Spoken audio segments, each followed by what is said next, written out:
Magic and Cookie, a Love Story. Written by Barron Darby, narrated by Jessica Ann Bogart.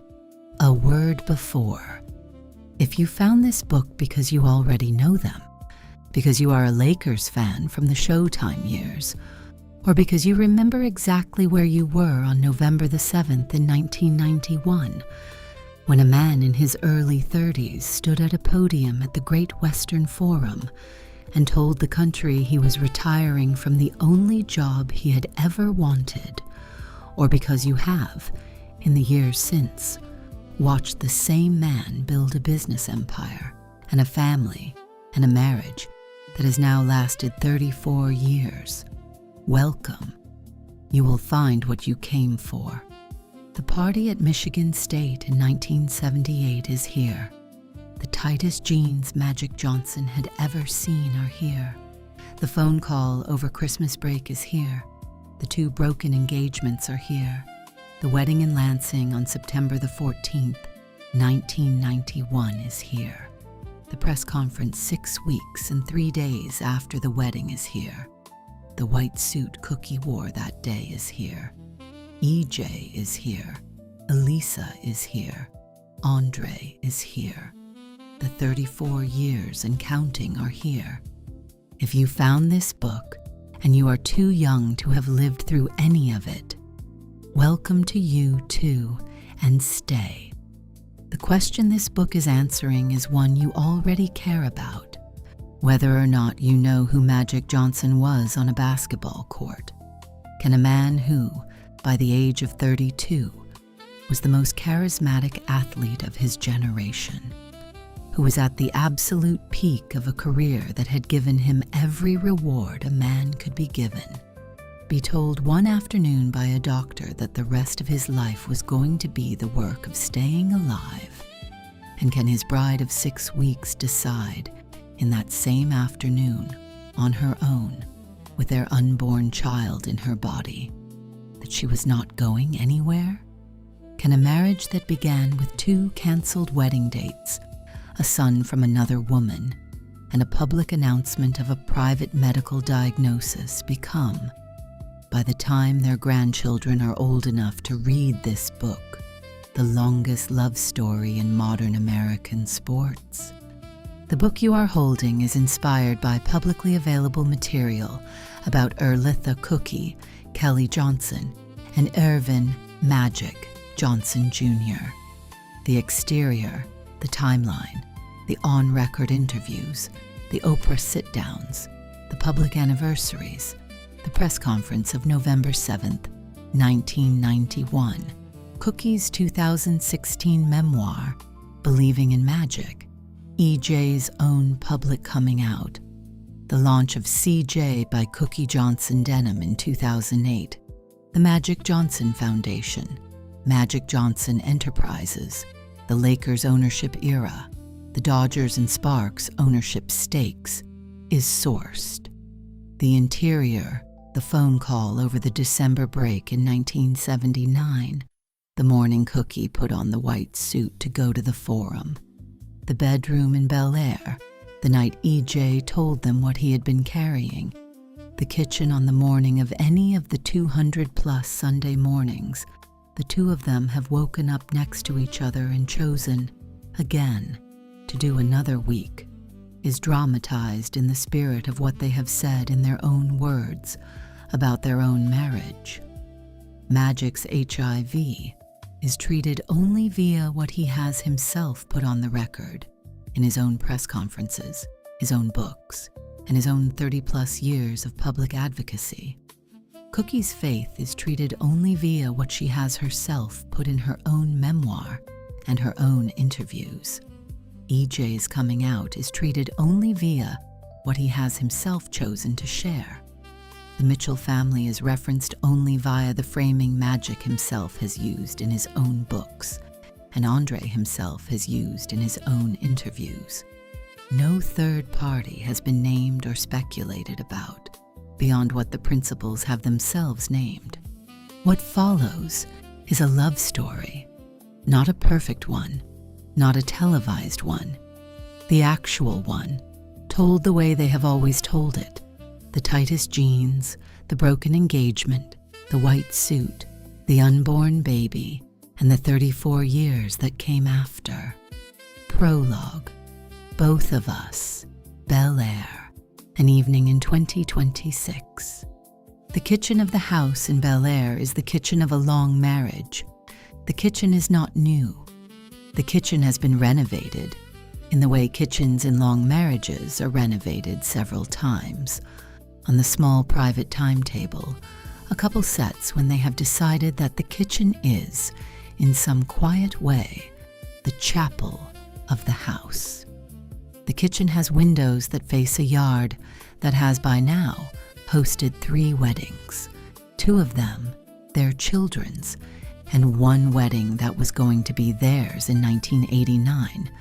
Before a cancellation, neither of them had yet figured out how to name out loud.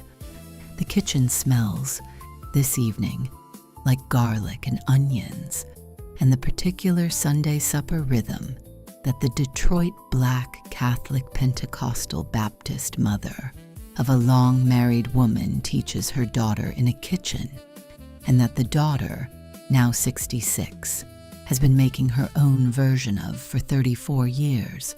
He is at the counter. He is not at the stove, in the way the husbands in this series are usually at the stove, because in this kitchen, on most evenings, the stove is hers. He is at the counter, slicing tomatoes, in a t-shirt that is older than several of the boyfriends his daughter has had in her life. He has reading glasses on the bridge of his nose. The glasses are, even now, after a decade of wearing them, slightly absurd on his face, because his face is the face of a man whose smile, at 21, became the smile that defined the city of Los Angeles for a decade. And a smile of that magnitude does not, by any reasonable expectation, age into bifocal correctness.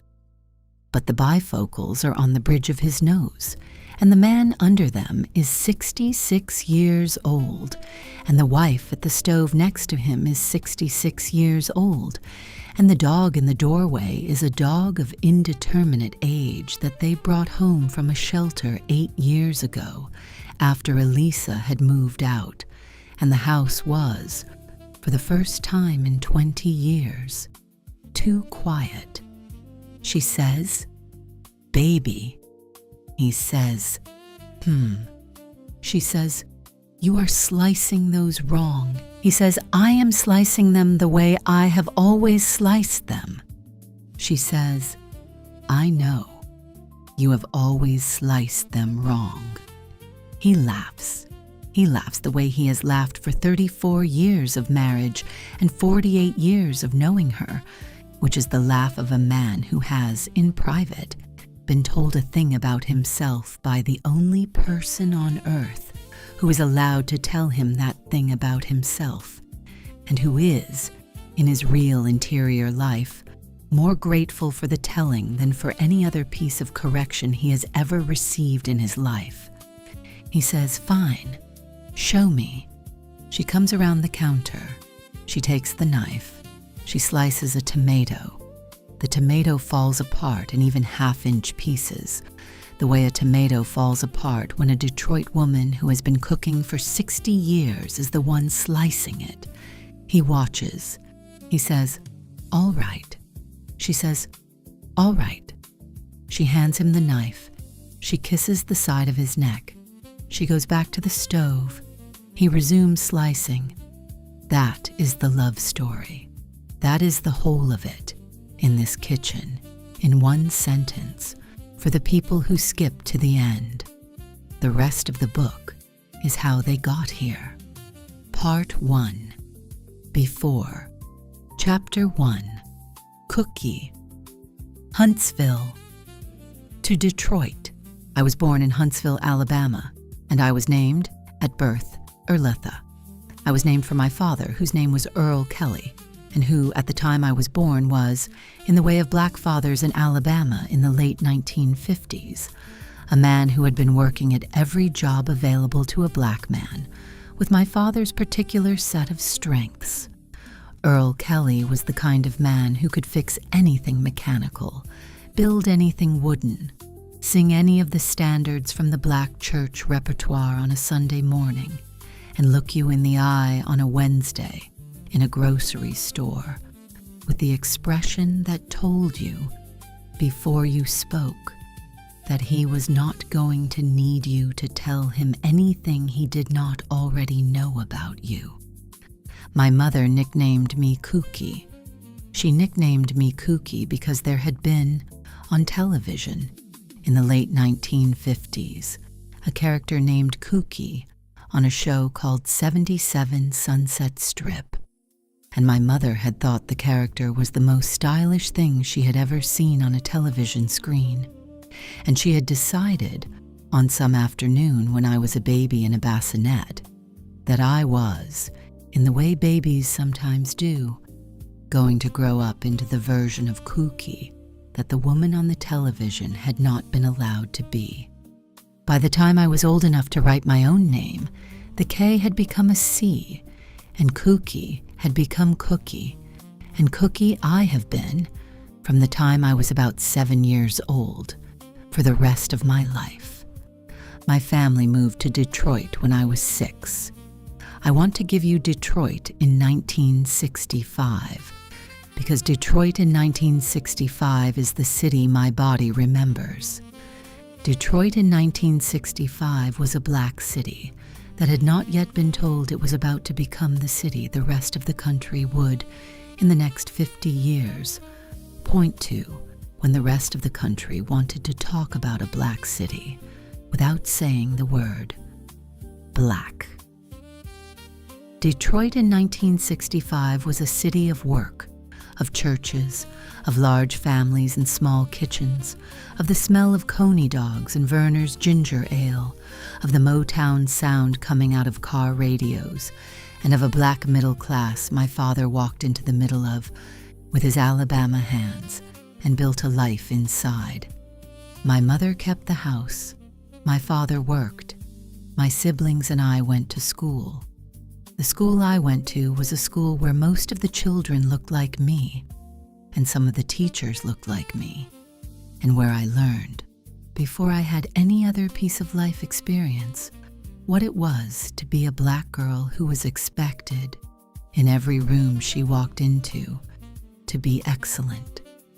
I was excellent.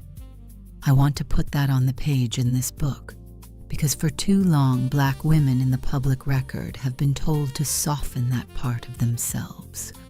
I am not going to soften it. I was excellent. I was good at school. I was good at people. I was good at clothes. I was good at the small daily work my mother had been teaching me to do since I was 6 years old. By the time I was 18, I was at Michigan State University in East Lansing, 2 hours and 3 minutes northwest of Detroit on I-96, in a freshman dorm room with 2 other young black women, with a closet of clothes I had personally chosen, with a plan for what I was going to do with my life that was, on paper, not yet specific, but, in the small interior way, completely clear. The plan was, I was going to be a wife and a businesswoman, and a mother of 3, in some order, with some man whose face I had not yet seen, in some city I had not yet decided on some street whose name I had not yet learned. I was 18 years old. I had no idea I was about to walk into a freshman party that fall and find, by the door of the rec room, the man whose face I had not yet seen. Chapter 2. Magic. Lansing. I was born in Lansing, Michigan on August the 14th, 1959, the fourth of 7 children, to a man named Irvin Johnson Sr. and a woman named Christine, who between the 2 of them were 2 of the most disciplined working black people I have ever known. My father drove for General Motors. My father drove for General Motors at 3 in the morning, at 5 in the afternoon, at midnight on a Saturday.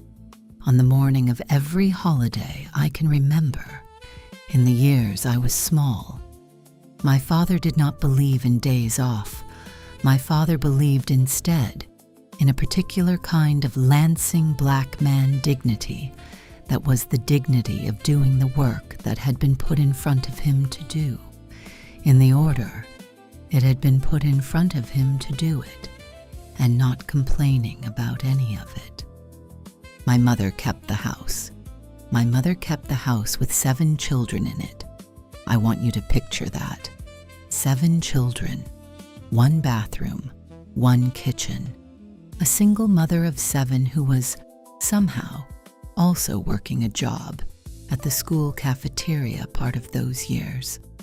A mother who, on most mornings, was up before any of us, and who, on most evenings, was the last one to bed.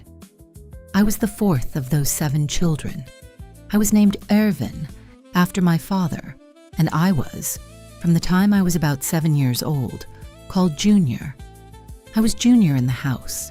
I was Junior on the block. I was Junior in the church. I was Junior at the school. I was Junior all the way up until a sports writer for the Lansing State Journal named Fred Stabley Jr., also a junior in his own line, gave me, after a particularly good high school game when I was a sophomore, a nickname I am not going to dwell on at length here, but which has been my public name from the age of 15. The nickname was Magic. I want to be honest about the nickname, because the nickname has, in the 48 years since, been the largest sentence in my life. The nickname has been the largest sentence in my life, because the nickname was not, in any meaningful way, mine. The nickname was given to me by a man whose name I have already given you, and the nickname stuck, because by the time I was 17, the rest of the country had decided that the way I played basketball was a thing that required a noun. The noun athlete was too small to hold. The nickname has cost me things. The nickname has also given me things.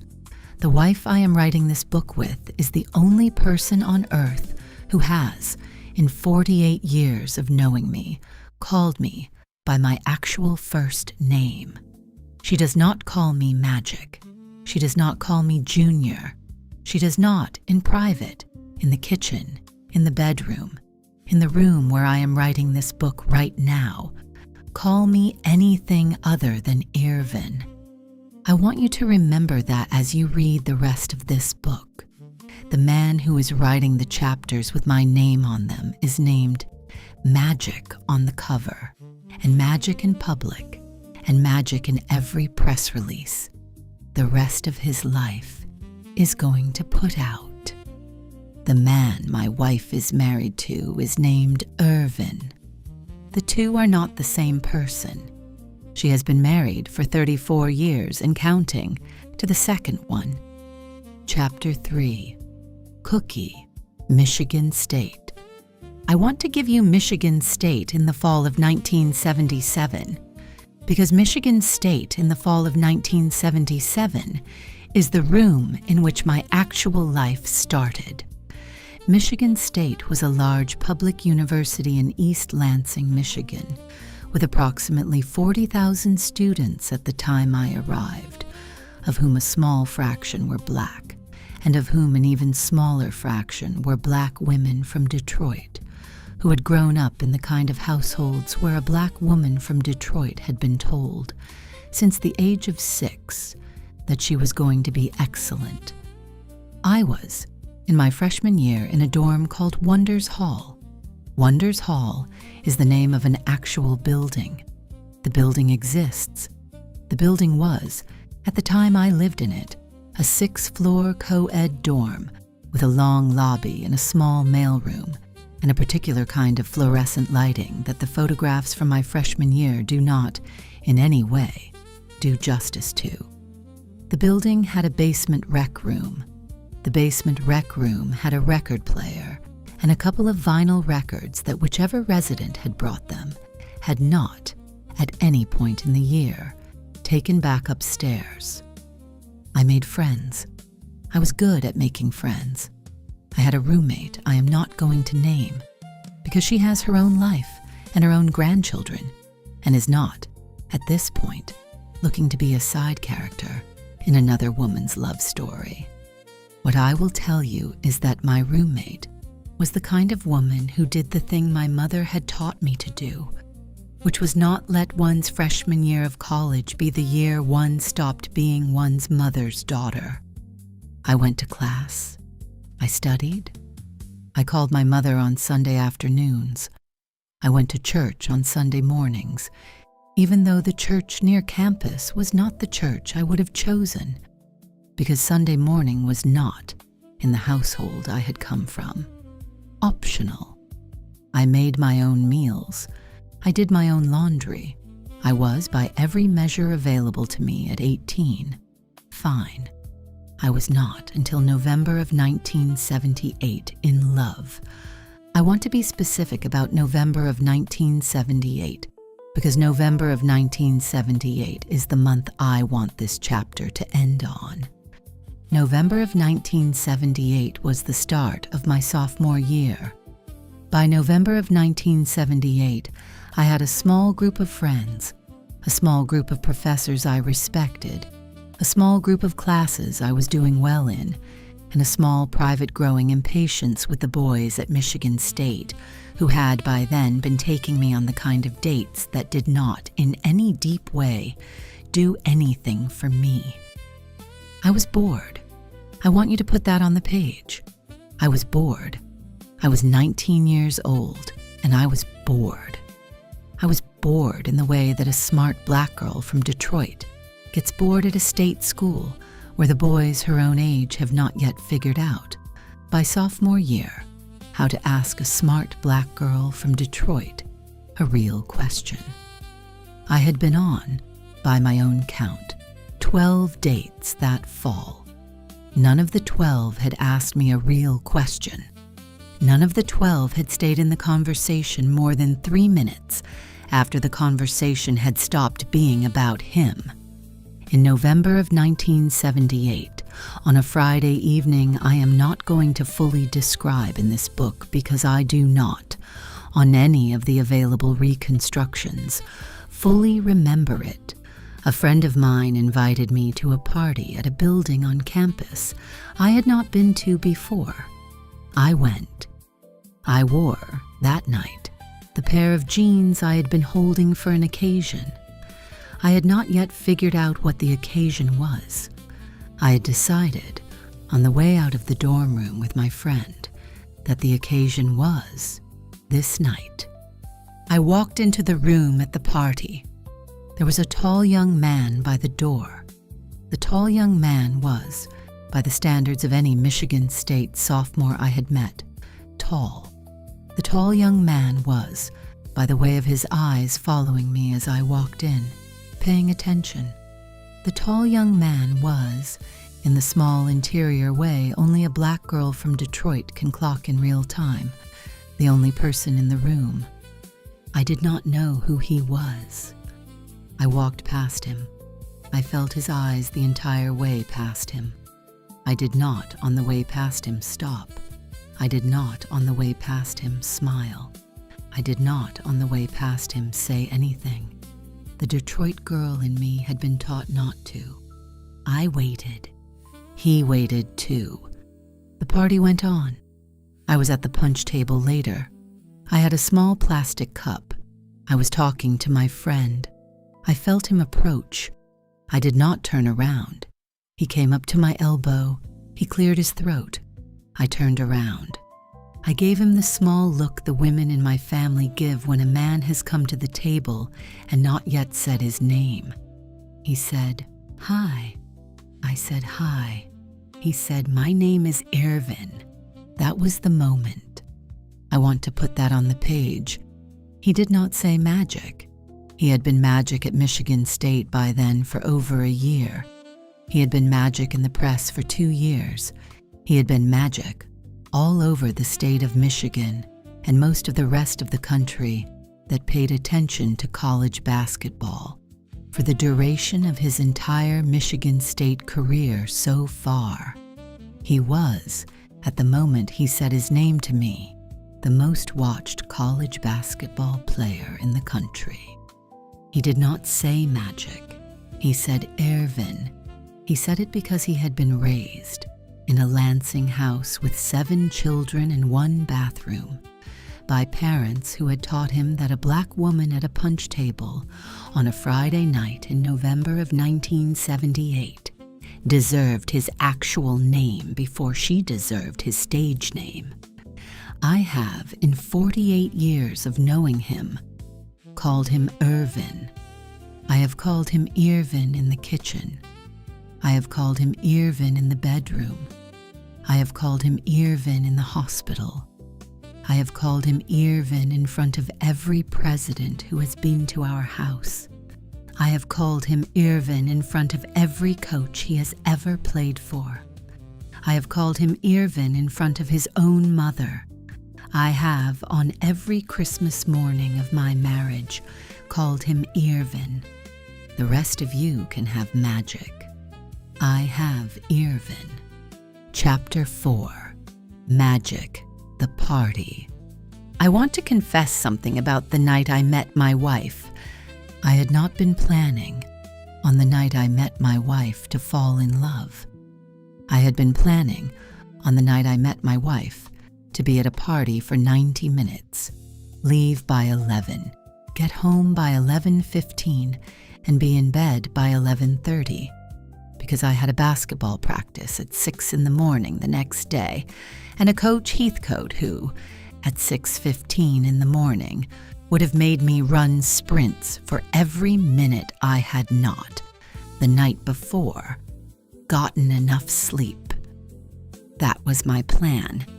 The plan died the moment Cookie walked into the room. I want to be precise about what I saw. I have been asked, in many interviews over many decades, what I saw when I first saw Cookie. I have, in most of those interviews, given a version of the truth. The version I have given many times is the tightest jeans I had ever seen. That part is true. The jeans were, by the standards of any 1978 Michigan State party, the tightest jeans in the room. I want you to picture those jeans. Cookie had by then, in 1978, been Cookie for about a decade. The jeans were Cookie. The jeans were the visible piece of a young woman who had, by her own private 19-year-old discipline, been waiting for the right party to wear them to. I want to give you the part of the truth I have not always given on television. The jeans got my eyes. The face got my mouth. The walk got my feet. What kept me at the door, beyond the time I should have left, was none of those 3. What kept me at the door was the fact that Cookie, at the moment she walked into the room, did not look at me. Most women, by the fall of 1978, looked at me. I do not say that to brag. I say that to give you the inside of my situation. I had, by the fall of 1978, been on national television. I had, by the fall of 1978, been Magic for almost 3 years. I had, by the fall of 1978, been the kind of 19-year-old man whose face most women on a college campus had seen a version of before, in a newspaper or on a poster or on the local news, before the actual face of me showed up at a party they were also at. Most women clocked me on the way in. Cookie did not clock me on the way in. Cookie walked past me on the way in. Cookie walked past me with the small private discipline of a Detroit girl who was not, at 19, about to give a tall young man at a doorway the satisfaction of being noticed. Cookie walked past me, eyes ahead, mouth straight, with the kind of attention that the back of her own neck was, in a quiet Detroit way, screaming at me without screaming. I noticed the not noticing. I noticed the not noticing the way a man notices the only thing in the room that is not, on that night, in motion toward him. I was, by the time she got past me, decided. I had decided that I was going to spend the rest of the night near the punch table, and that I was, at some point in the night, going to find an excuse to be at the elbow of the woman in the jeans who had not, on the way in, given me anything. I made my way to the punch table about an hour later. I came up to her elbow. I cleared my throat. She turned around. She gave me the small look the women in her family give when a man has come to the table and not yet said his name. I said, "Hi, my name is Ervin." I want you to read that twice. I said Irvin. I did not, on the night I met my wife, say magic. I had been magic in every other room I had walked into for 2 years. I had introduced myself as magic at every other party that fall. I had, by the night of November of 1978 in the rec room of the building on the Michigan State campus, stopped being Irvin in any room I was in, and had become, instead, the public version that the rest of the country had decided was easier to hold. The first thing my mouth did, in the presence of Cookie Kelly, was rebuild me. The first thing my mouth did, in the presence of Cookie Kelly, was give her my real name. I have, in the 48 years since, given her my real name in every room we have been in together, including the room I am sitting in to write this chapter, in the house in Bel Air that I bought, in part, with money I made off a public name that was not, in any interior way, mine. She has, in those 48 years, only ever called me Irvin. That is, in my own interior accounting, the foundation of the marriage. The marriage was founded the moment I told the woman in the jeans my real name. The rest of the book is what we built on top of that foundation. Part 2. The Long Courtship. Chapter 5. Cookie. The phone call over Christmas. He asked me for my number that night. I want to put that on the page because he asked me 3 times before I gave it to him, and the 3 asks are themselves a small piece of the foundation. The first ask was at the punch table after we had been talking for about 10 minutes. He said, "Give me your number." I said no. I said it the way a Detroit girl says no to a tall man on a Friday night, which is with a small smile that did not in any way soften the no. He said, "Why?" I said, "Because you will not call." The second ask was about 30 minutes later, after we had been talking long enough for me to know that the man in front of me was, in some quiet way, paying attention to my answers. He said, "Give me your number." I said, "You are leaving for Christmas break tomorrow." He said, "I know." I said, "I am leaving for Christmas break tomorrow." He said, "I know." I said, "You are not going to remember me by January." He said, "I am." I said, "No." The third ask was on the way out of the party. We were in the lobby. My friend was waiting at the door. His friend was waiting near the elevator. He came up to my elbow one more time. He said, "Give me your number, please." He said the please small. He said the please the way a tall young man says please when he has been told no twice, and has, in the small interior way, decided that the third no is going to be the no that mattered. I gave him my number. I gave him my number on the back of a coat check ticket that I had been holding in my hand since I had come into the building. I wrote the number with a pen he produced from somewhere on his person. I do not, in any of the available reconstructions, remember where the pen came from. He took the number. He said, "I will call." I said, "All right." I said all right the way a Detroit girl says all right when she does not, in any interior way, expect the call. I said all right the way the women in my family have, for several generations, said all right at the end of a small private interaction with a man who had, on his face, the expression of a man who was about to disappear into his own life and leave the small interaction in the doorway of the building behind him. I went home for Christmas break the next morning. I did not, on any of the days of Christmas break, expect the call. The call came on the day I returned to campus. I want to put that on the page in italics, except that this manuscript does not use italics, so I will say it in plain language. The call came on the day I returned to campus. I had been on campus, in my dorm room, for approximately 90 minutes. I had not yet finished unpacking. The phone in the hallway of the dorm rang. The girl in the next room, whose name I am also not going to give in this book, answered. She came to my door. She said, "Cookie, the phone. It is for you. It is a man. He says his name is Ervin."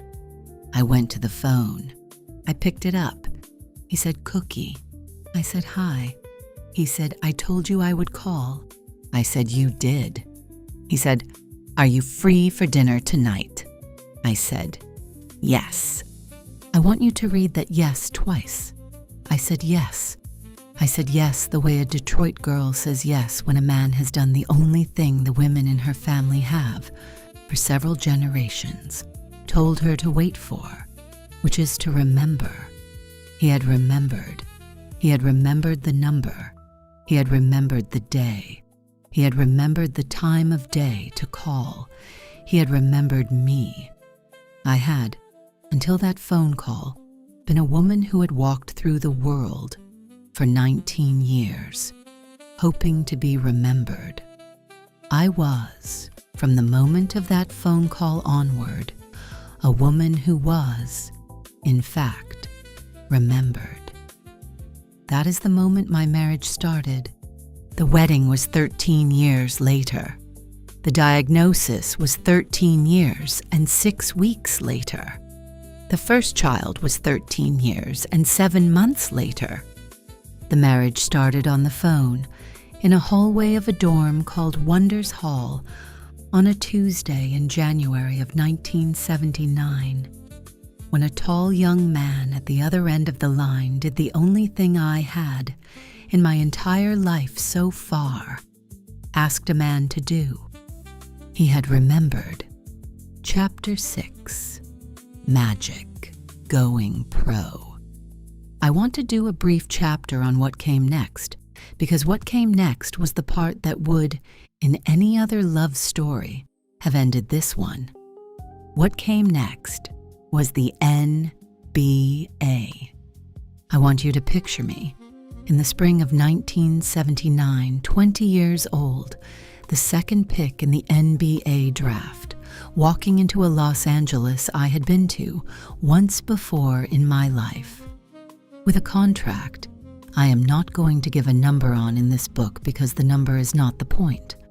With a smile the city of Los Angeles was about to use as its primary export for the next 10 years, and with a young woman in Detroit named Erlitha Cookie Kelly, who had, at the time, exactly 4 months of being my girlfriend behind her. Most relationships do not survive that. I want to put that on the page first, because if I do not put it on the page first, the chapters that come after this one are going to read as inevitable, and they were not.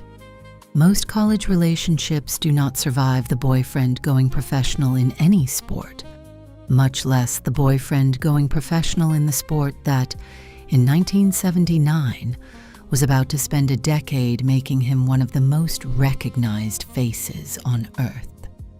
Most girlfriends in those situations get left. Most boyfriends in those situations do the leaving. The leaving is not, in those situations, malicious. The leaving is just the slow, ordinary, predictable consequence of a young man finding himself in a city that has, at every door, opened for him in a way the city had never opened for him before. The young man, in those situations, walks through the doors. I walked through the doors. I want to be honest about what I mean by that. I have been honest about it in interviews for several decades. I have been honest about it in the books I have written. I have been honest about it on the record, in front of my wife, in front of my children, in front of the cameras, at every press conference I have ever given on the subject of my own past. I was, between the spring of 1979 and the fall of 1991, the kind of young man whose private life did not match the version of him that was on the cover of magazines. I did not, in those 12 years, become the husband Cookie deserved. I want you to read that sentence twice. I did not, in those 12 years, become the husband Cookie deserved. I was, in some chapters of those 12 years, a serious boyfriend who was, in those chapters, fully attentive to her. I was, in other chapters of those 12 years, a man whose attention was somewhere else. I was, in the worst chapter of those 12 years, in 1981, a young man whose private behavior produced a son with a woman named Melissa Mitchell, who I am not going to write much about in this book, out of respect for her own life and her own son's life, but who I will name in this paragraph, because the public record requires me to name her. The son's name is Andre. Andre is now in his mid-40s. Andre is my son. Andre has been my son since 1981. Andre is one of 3 children I will, by the end of this book, have written about in some detail, and Andre is the one who deserves the longest sentence of acknowledgement, because Andre is the son who, by the way of his own birth, had the least say in the family he was born into, and the most consequence to live with. I love Andre. I have loved Andre since the day Melissa Mitchell called me to tell me he had been born. I have loved Andre on every Christmas of his life. I have loved Andre on every birthday of his life. I have loved Andre in the years since, in a way I have, in print, said many times. I have not, in print, said the sentence I am going to say now, which is that I am sorry. Andre, I am sorry. I am sorry that the chapter of my life that produced you was not the chapter of my life I had planned to be in. And I am sorry that the chapter that came after, which produced your brother and sister, was a chapter you had to find a way into from the outside. You found a way in. You have been my son in every way that has mattered. I am grateful. Cookie, in those 12 years, did the only thing a Detroit woman who is not, by any disposition, a fool, can do in that situation. Cookie walked away. Cookie walked away more than once. Cookie did not, in any of the moments she walked away, perform the walking away. Cookie did not put it on television. Cookie did not put it in a book. Cookie went home. Cookie went back to Detroit. Cookie, in the years between 1979 and 1991, lived an entire life of her own, in her own city, in her own apartment, with her own job, with her own friends, with her own dignity intact. She came back every time when I asked her to. I asked her, in the 12 years, twice to marry me. Both times she said yes. Both times I canceled. I want to tell you about the cancellations in her chapter, because the cancellations are hers to tell, and I have, in 46 years of knowing her, learned which chapters of our marriage I am the one who gets to tell, and which chapters of our marriage she is the one who gets to tell. The cancellations are hers. I will tell you only this from my side. The man who canceled twice was not, in any deep way, a man who did not love her. The man who canceled twice was a man who did not yet know how to be the husband he was promising to become, and who did not yet have the courage to stand in front of God and her family in a wedding suit until he was sure he could keep the promise. It took me 12 years to be sure. She waited.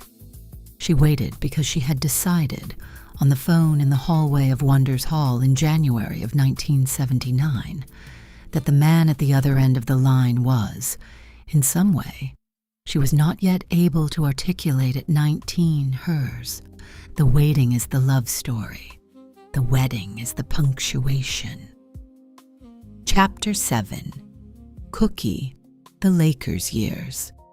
I want to give you what those 12 years actually looked like, from my side, because if I do not, you are going to read this book and think I was a woman waiting in Detroit by the phone for a basketball player to call. I was not.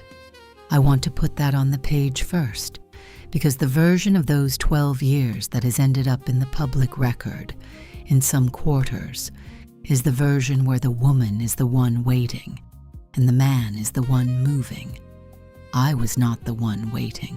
I was the one living. I was 22, and then 23, and then 24, and then 25, and then 30 in those 12 years.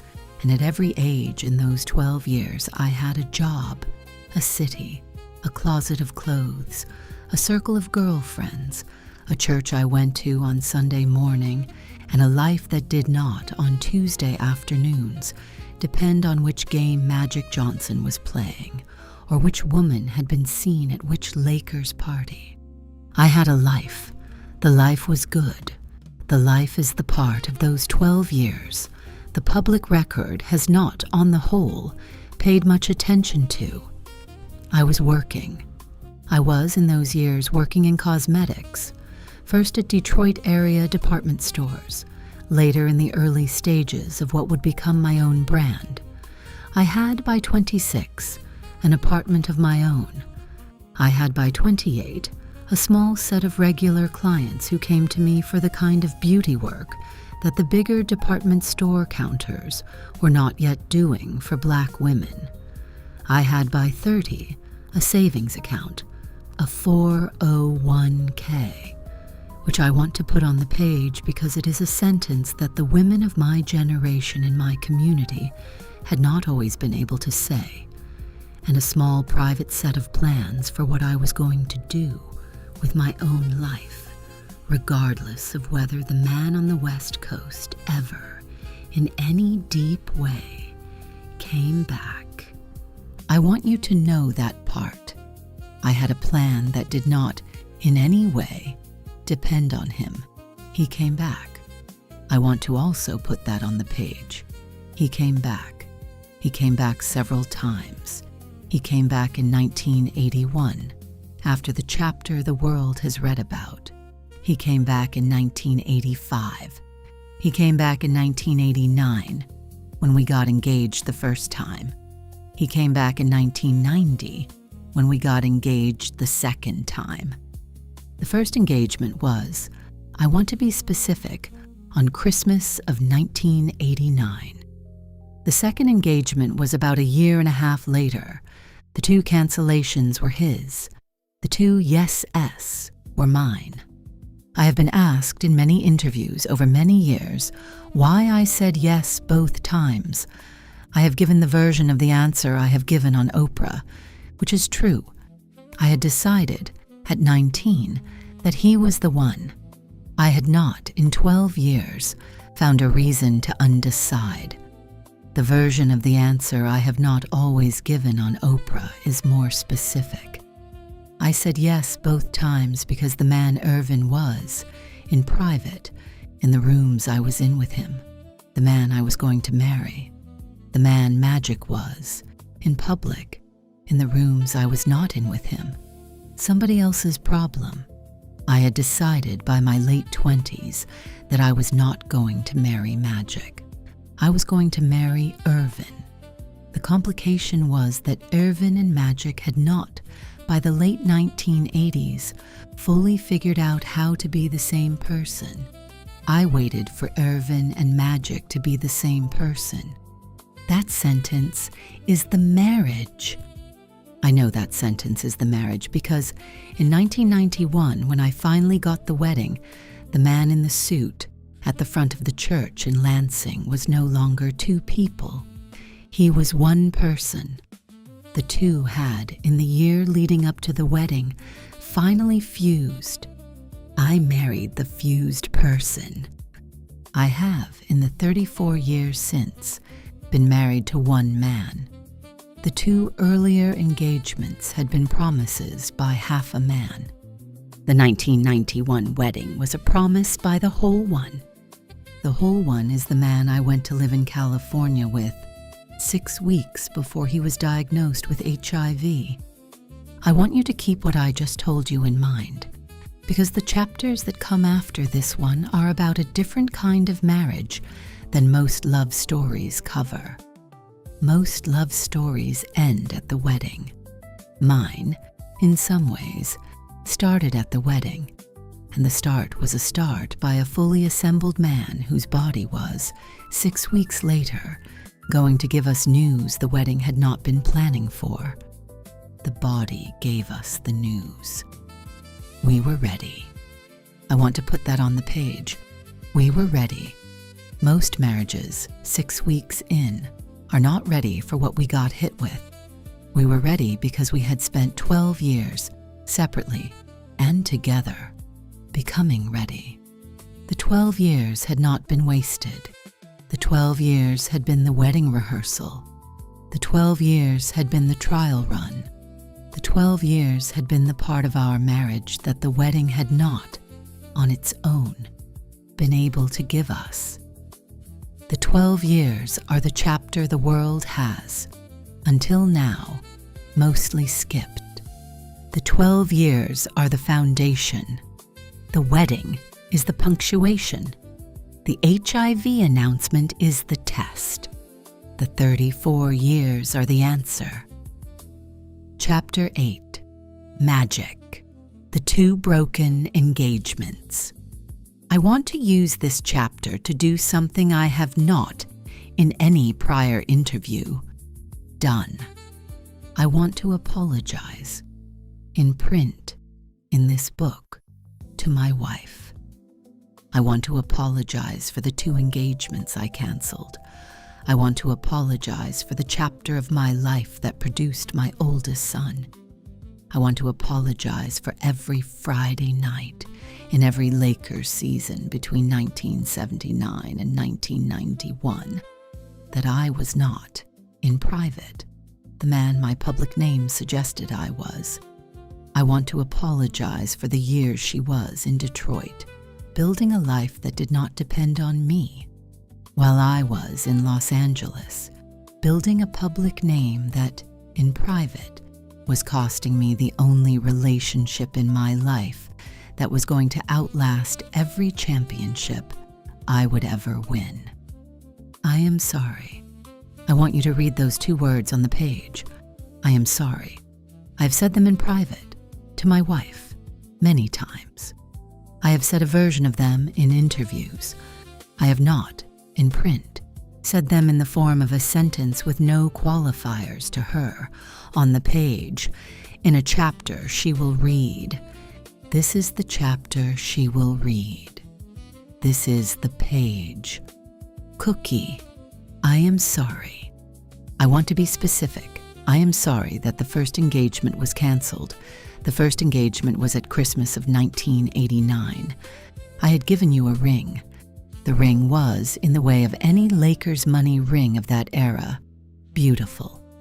The ring was on your hand for several weeks. The ring went back into the box because I, at 30 years old, in the middle of the 3rd year of one of the best stretches of my career, had not yet figured out how to come home from a Tuesday night road trip and be the man you needed me to be at 6 in the morning on a Wednesday in our shared kitchen. I knew it. You knew it. I canceled the wedding. I want to be specific about the second engagement. The second engagement was about 1.5 years later. The wedding was scheduled. The plans were in motion. I had by then done the work to get closer to the man I had promised to become. I canceled the second time, not because I did not love you, but because I had clocked, in some small interior way, that I had not yet finished the work, and that another premature wedding was going to do you damage. I was not, in any reasonable scenario, going to be able to repair. I canceled the second time to protect you from the man I had not yet finished becoming. I want you to read that sentence in your own voice, in your head. I canceled the second time to protect you from the man I had not yet finished becoming. That is a sentence I have not, in print, said in any prior place. I am saying it now. I am saying it because it is the truth, and because 34 years of marriage has earned both of us the right to put the truth down on a page that is going to be in our grandchildren's hands one day. The third engagement was the one that took. The third engagement was in the spring of 1991. The wedding was scheduled for September the 14th, 1991. The wedding was in Lansing, the city I was born in a church I had been to as a child, with a small number of guests, with my mother in the front row, and with you in a dress, walking down the aisle toward me, with the expression of a woman who had been, at every previous wedding date in our history, willing to walk away if I had needed her to. You did not have to walk away that time. I had finished becoming the man I had been promising to become. I had finished becoming him in time. You will, in the next chapter, tell the story of the wedding from your side. I am going to give the chapter to you. What I will say, before I give it to you, is the only sentence that needs to be said before the chapter starts, which is the sentence I should have said in 1989 at the first ring, and that I should have said in 1990 at the second one, and that I am going to say now, in print, in this book, in this paragraph, on this page. Cookie, you were always the one. I should have known it earlier. I am sorry I made you wait. I am grateful you waited. I am, in 2026, the husband you asked me to be. I will be the husband you asked me to be for the rest of my life. Part 3. The Wedding. Chapter 9. Cookie, September 14th, 1991. I want to tell you about the wedding day, because the wedding day is the chapter the world thinks it has read, but has not actually read. I woke up at 5:30 in the morning in a hotel in Lansing on the day I had been waiting on for 13 years.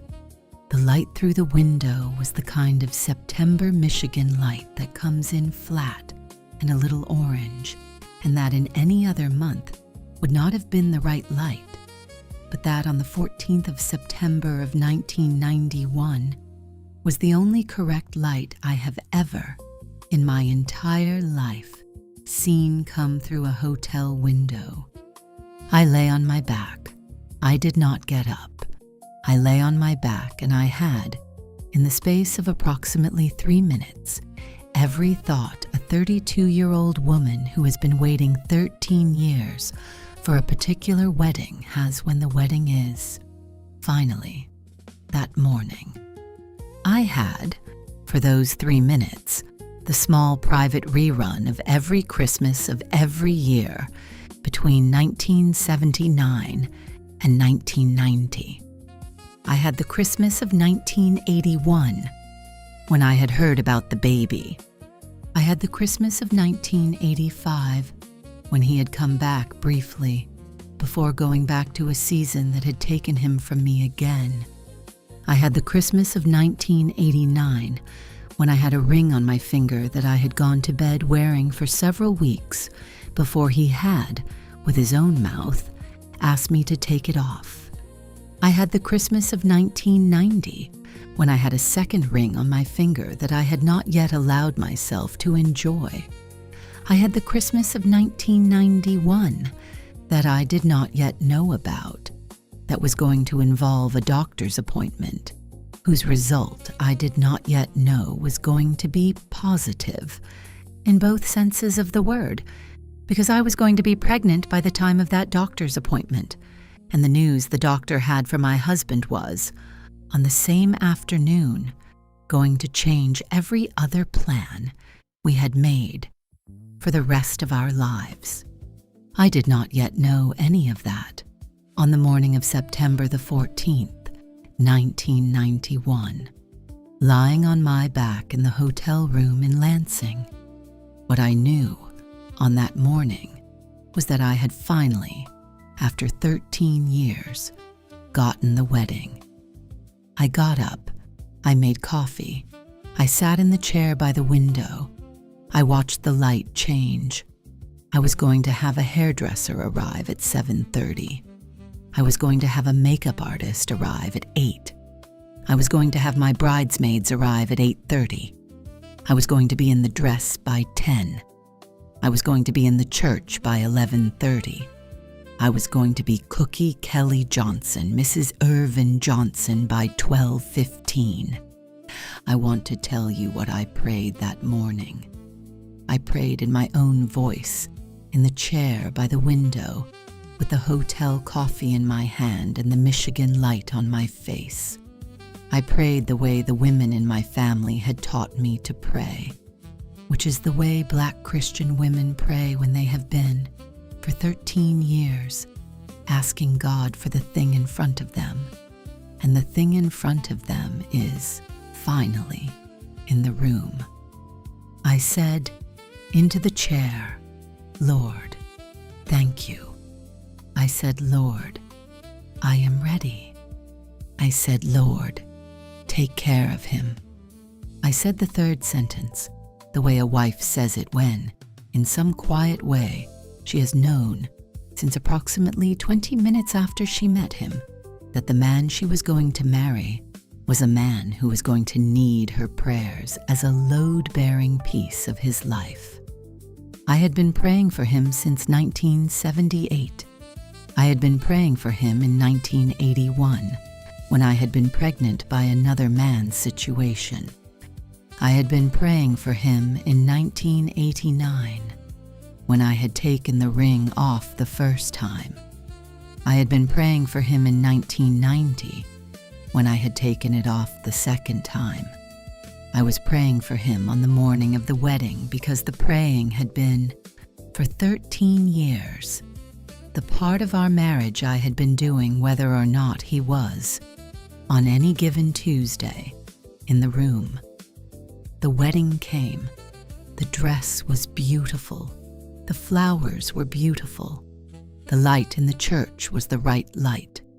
My mother was in the second row. My father was at my elbow.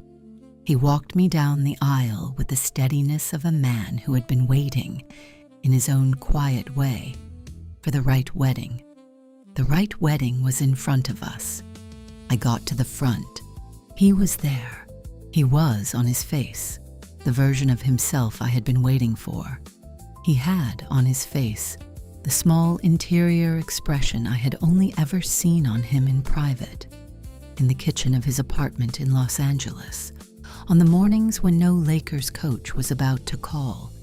He had on his face, the man I had decided, at 19, in the rec room of Wonders Hall, was the man. The man was, finally, the only person in his own face. I gave my hand to the right one. The vows came around. We said them.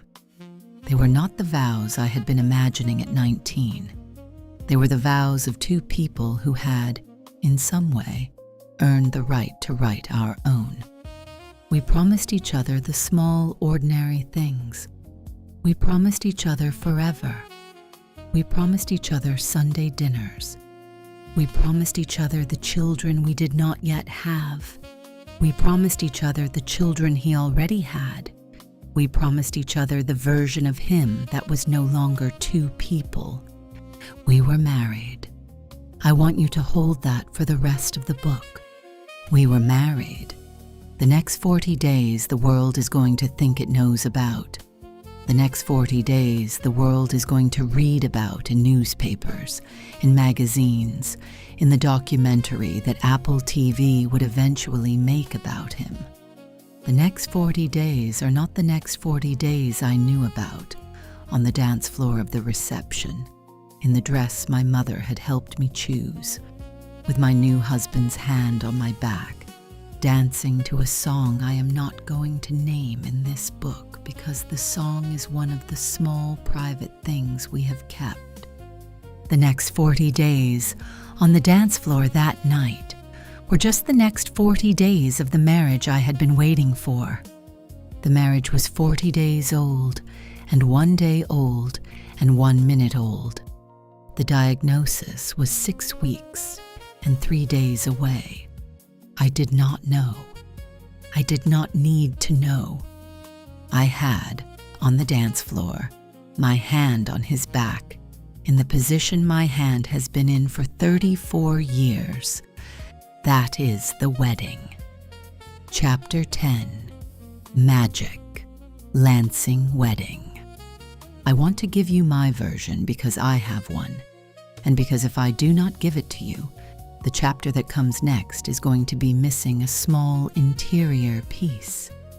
The piece I want to give you is what I prayed.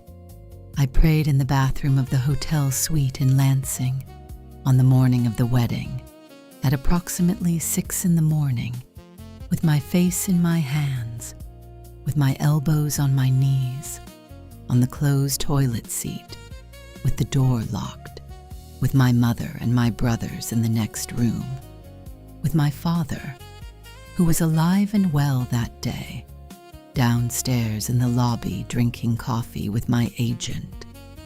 I prayed in the way the men in my family pray, which is the way men in Black Pentecostal adjacent households pray when they are about to do a thing they have, in their interior life, been waiting for, and are, in the same interior life, terrified of. I said, Lord. I said, Lord, please make me the man. I said, Lord, please make me the man Cookie has been waiting for. I said, Lord, please make me the man my own mother and father raised me to be. I said, Lord, please make me a husband who, in the rest of his life, is going to be in the kitchen on Tuesday mornings the way the men in my family have been in the kitchen on Tuesday mornings for the entire duration of my own father's marriage. I said, Lord, please. I said it again. I said it again. I said it again. I came out of the bathroom. I had not cried in the way men in my generation are not supposed to cry in the morning of a wedding. I had also not, in any other way, performed the not crying. The not crying had been a private interior decision. The not crying was for her. The not crying was for the photographer. The not crying was for the camera that was going to be in the church. The not crying was for the 400 people in the pews. I had, in private, in the bathroom, done the praying. I came out of the bathroom. I put on the suit. The suit was a 3-piece suit. The suit was in a particular shade of gray that, in the photographs, has held up over 34 years better than any other suit I have ever owned. The suit had been picked over the previous month by my wife, which I will tell you because most husbands of my generation will not, in print, admit that the suit they got married in was their wife's choice. Most of those husbands are wrong. The suit on a man is the woman's vote. I was wearing my wife's vote. I went downstairs. I drank coffee with my father. I shook hands with my agent. I shook hands with my brothers. I got into the car. I went to the church. I stood at the front of the church. The doors opened. She came down the aisle. I want to tell you what I saw, because what I saw was not the dress, and was not the flowers, and was not the light. What I saw was the face. The face had been the face I had been carrying in my chest, in some way, for 13 years. The face had been, in 1979, a face I had walked away from. The face had been, in 1981, a face I had hurt. The face had been, in 1989 and in 1990, a face I had asked to wait twice. The face had been, in the months leading up to the wedding, a face I had finally, in some quiet interior way, been ready for. The face was coming down the aisle. The face was looking at me. The face had on it the small expression I had only ever seen on her in private. The expression said, "The man I have been waiting for is the man I am about to marry." The expression said, "The wait is over." The expression said, "I am bringing my Sunday dinners, and my Detroit, and my Christian, and my mother, and my father, and my plan, and my every other piece of myself with me.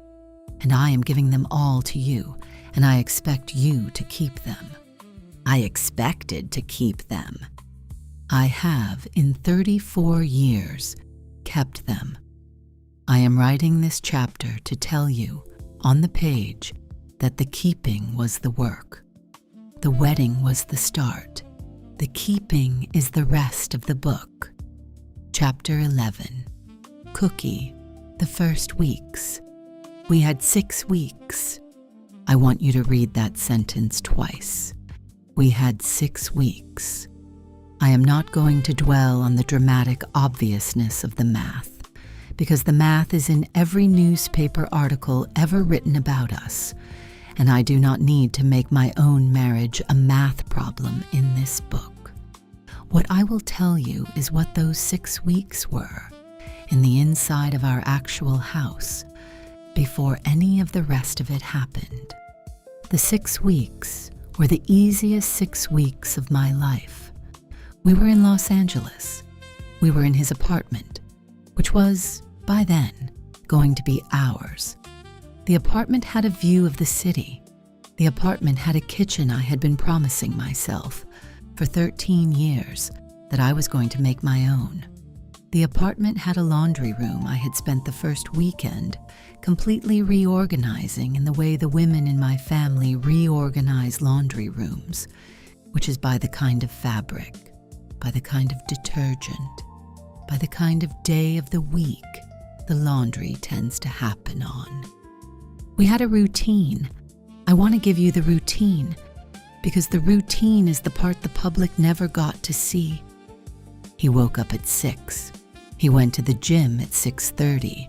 He came home at 8. He showered. He came down to the kitchen. I had coffee and breakfast on the counter for him by 8:20. We had 30 minutes together at the table. We talked. He left for the Forum at 9. I had the day. I had it the way I had had it in Detroit for 10 years, which is to say I had errands. I had calls with my mother. I had calls with my sisters. I had small private projects I had been carrying in a notebook for several years that, now that I was finally married, I was finally going to make happen. He came home at 6 in the evening, when there was no game. He came home much later when there was. We had dinner. We watched television. We talked. We went to bed. That was the marriage. I want you to picture the marriage in those 6 weeks. The marriage in those 6 weeks was a quiet marriage. The marriage in those 6 weeks was the marriage I had been promised. by my own private vow at 19 that I was going to one day get. The marriage in those 6 weeks did not have a single wrinkle in it that I needed to iron out. The marriage in those 6 weeks was the rest of my life, as far as I was concerned at 32, in a fully made shape. I had the rest of my life with him. That was the plan. I want to give you the night, in the middle of those 6 weeks, that I missed my period. I want to give it to you because most love stories of married couples skip this part. The skip is the lie. The lie is that the wedding becomes the children seamlessly. The truth is that in most marriages, there is a small private interval between the wedding and the news, and the small private interval is one of the holiest stretches a marriage gets, because the small private interval is the only time in the marriage when you, the bride, know that you are possibly carrying the next person, and your husband does not yet know. I had the small private interval for, I think, 8 or 9 days. I did not tell him. I want you to read that on the page. I did not tell him. I held the news. I held the news because I wanted, for a few more mornings, to have it for myself. I wanted to be the only person on earth who was, on those mornings, in possession of the small private fact that we were going to be parents. I told him on a Thursday. I told him in the kitchen. I told him at 8:25 in the morning, after he had had his second cup of coffee. I told him with my hands wrapped around a glass of orange juice. I told him with the kind of smile only a wife on this side of certain news has on her face. He cried. I had not, in 13 years, seen him cry. I had, in 13 years, seen him in many emotional states, but the crying had not been one of them. The crying came up out of him on the kitchen counter, in the apartment, on a Thursday in late October, with the orange juice in my hand, and I knew, watching him cry, that the man on the other side of the kitchen counter was the man I had been waiting for. The waiting was over. The crying was the answer. We were going to be a family. The next afternoon I want to take you to is the afternoon, 2 weeks after the kitchen, when he came home and told me what the doctor had said. Chapter 12, Magic, the Test. I am going to tell you the next part, because the next part is mine. The next part is the day I got the call. I want to be precise. The call was not originally a call about HIV. The call was about a routine physical that the league had been requiring before training camp. The call was, in the way of any team physical follow-up call, a call to come in and discuss the blood work. I had been getting routine physicals for 15 years. I had been hearing routine blood work follow-up calls for 15 years. The call did not in any way register on the day I got it as the call. I went in. The doctor sat me down. The doctor did not waste any of my time. The doctor told me, in the most direct sentence a doctor in 1991 could give a 32-year-old man on this subject, what he was going to tell me. The doctor used the word HIV. The doctor used the word positive.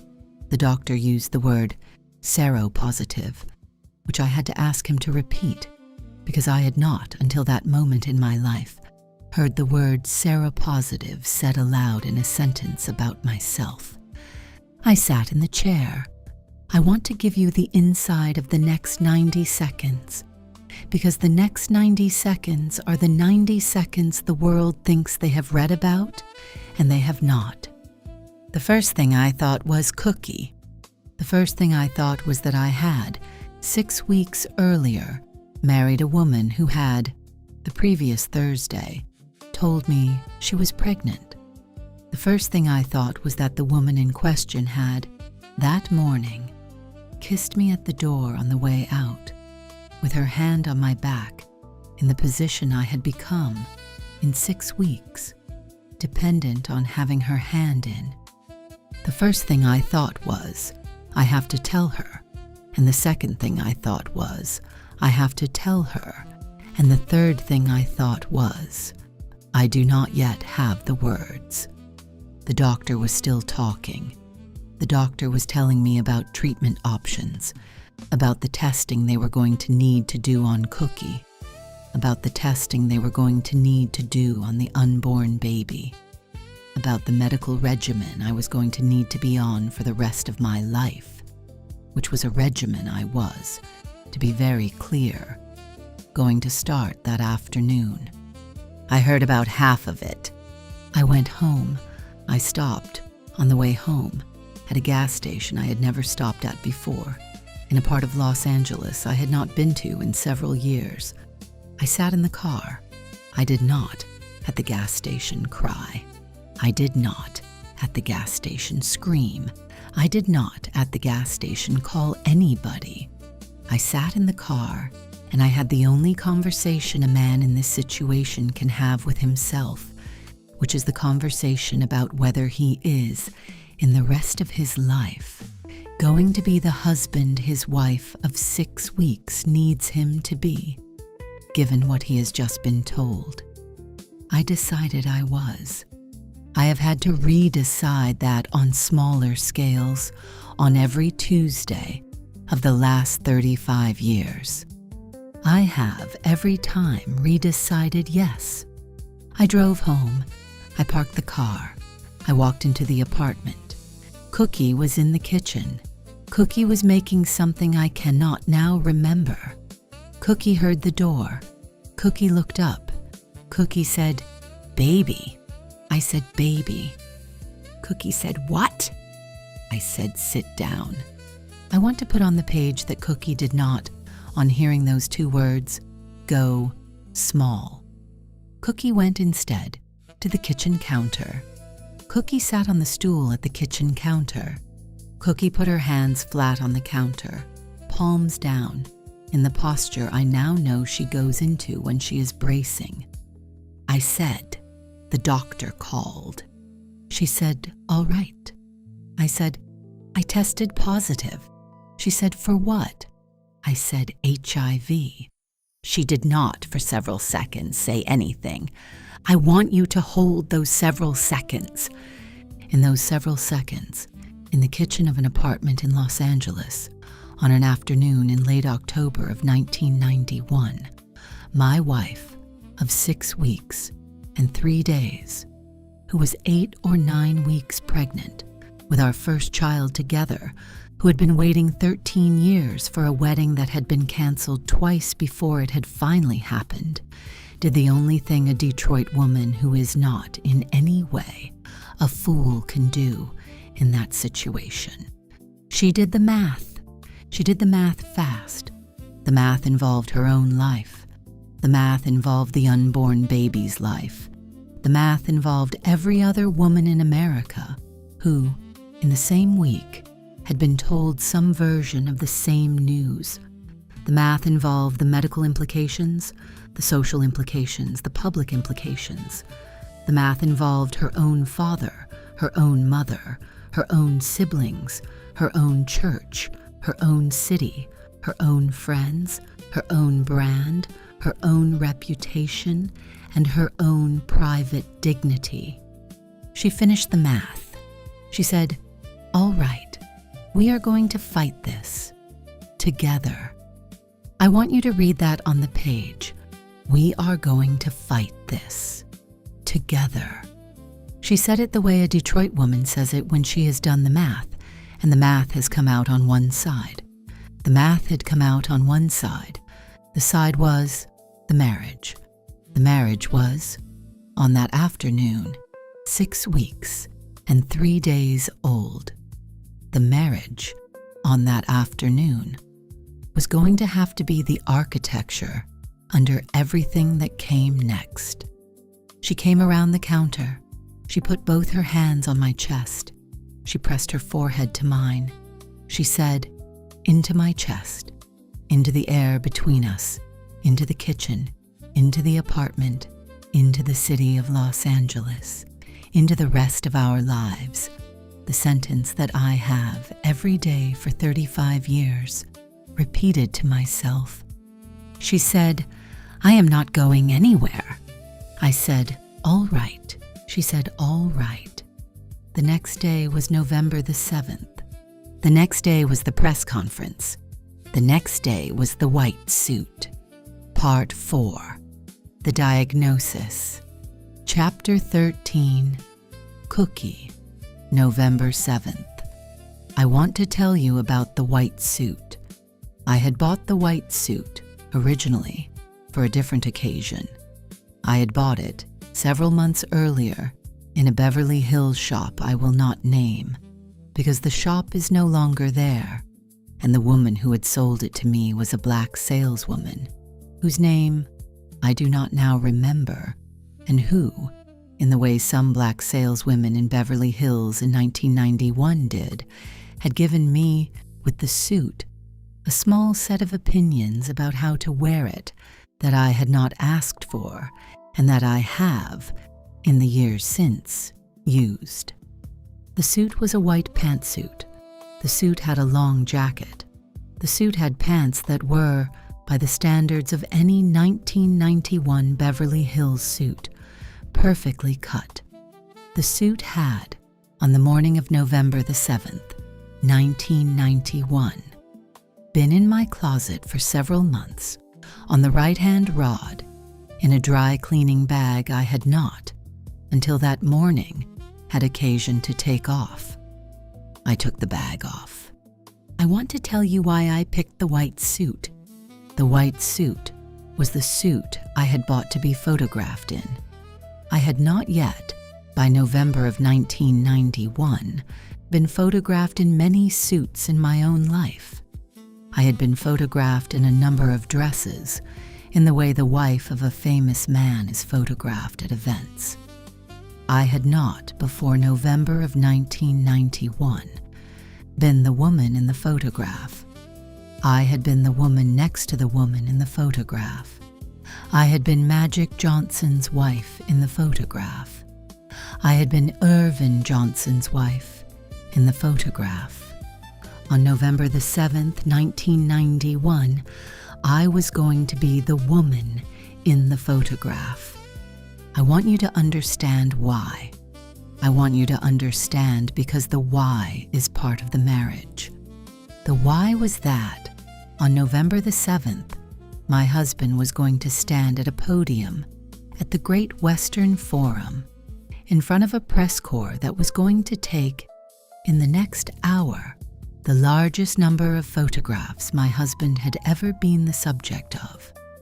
My husband was going to stand at the podium and he was going to tell the country that he had HIV. The country was going to receive the news in the way the country receives news. The country was going to look, on that afternoon, for someone in the room to focus on when the news got too large for the country to look directly at.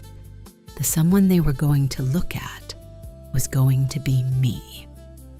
I had decided, on the morning of November the 7th, that the woman they were going to look at was going to be a woman in a white suit.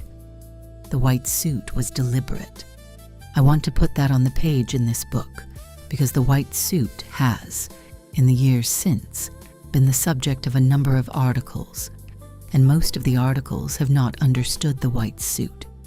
The white suit was not, on me, a fashion choice. The white suit was a sermon.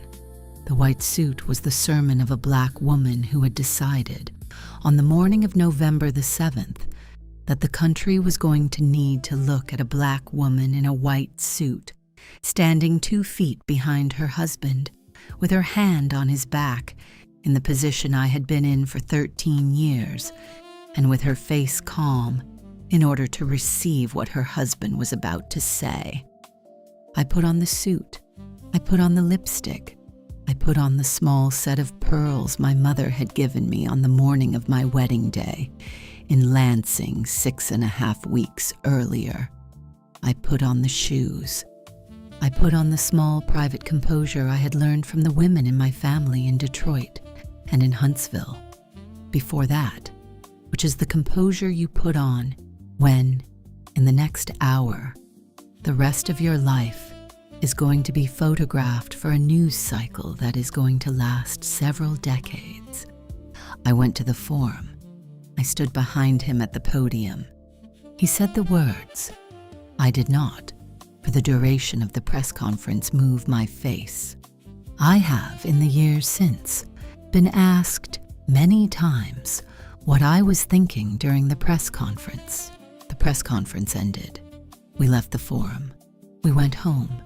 We sat on the couch. We did not turn on the television. We did not take any of the calls. The phones rang. The doorbell rang. We did not answer any of them.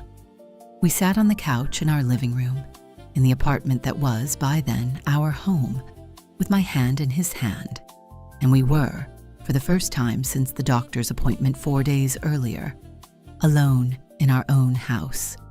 He said, "Baby." I said, "Baby." He said, "You wore the white suit." I said, "I did." He said, "Why?" I said, "Because the country was going to need to see a wife." He said, "I love you." I said, "I love you." He said, "All right." I said, "All right." We slept that night in the bed in the apartment, with the phone unplugged, with the door locked, with the curtains drawn, with our unborn son between us in the way an unborn son is between two people who are both in their bodies, paying attention to him. We woke up the next morning, married. We have every morning of the 34 years since woken up married. That is the white suit. That is the marriage. Chapter 14.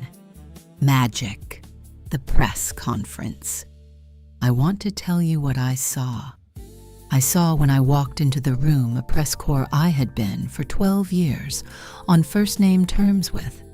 I had grown up as a public person in those reporters' rooms.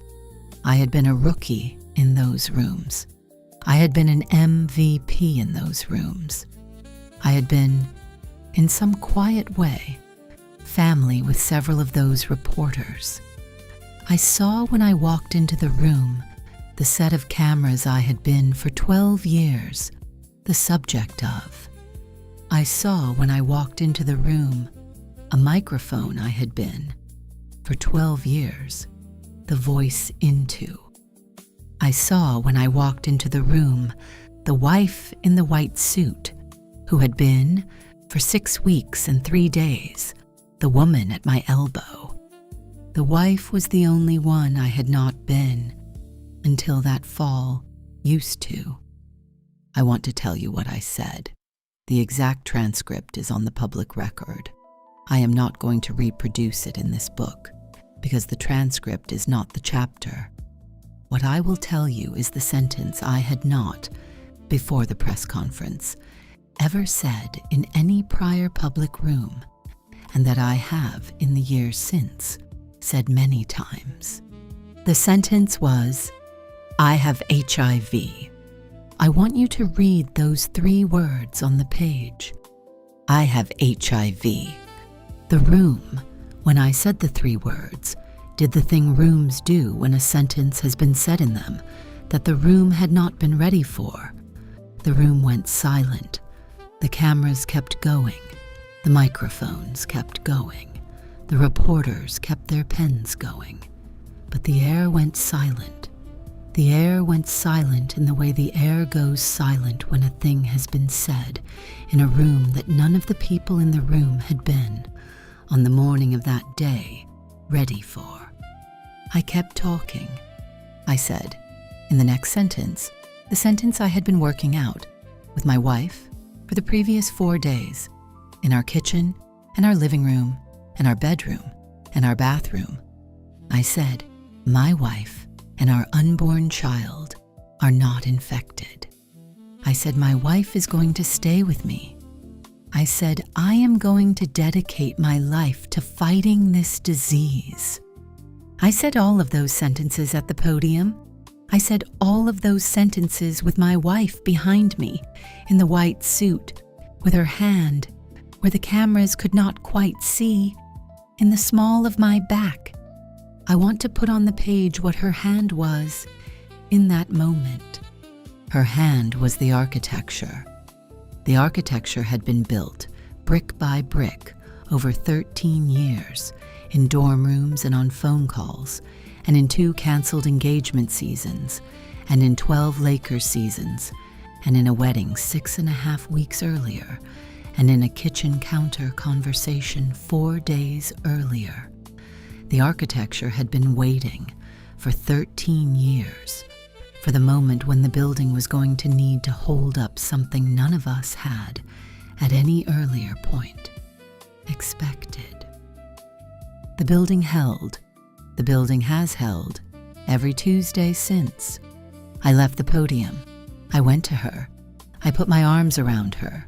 The cameras took the picture they had been waiting for.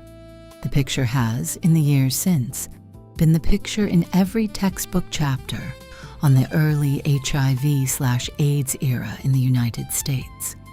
The picture has, in the years since, been the picture every other husband in this country who has ever had to tell his wife a piece of news larger than the wedding has in his interior life looked at. The husband in the picture is me. The wife in the picture is her. The picture is the marriage. The marriage is, in 2026, 34 years old. The marriage is, by my own internal accounting, the only thing I have ever done that has lasted longer than the press conference. Chapter 15. Cookie. The pregnancy. The pregnancy went the way pregnancies go. I want to put that on the page first, because the public expectation of my pregnancy in the winter and spring of 1992 was, by the standards of any pregnancy in any other family, a public expectation of disaster. The country, fairly, had reason to expect disaster. The country, in 1991 and 1992, did not yet know what we now know about how HIV travels and does not travel in pregnancy. The country expected, fairly, in the absence of that knowledge, to be reading, sometime in the spring or summer of 1992, that the baby of the most watched HIV-positive man in the country had been born with the virus.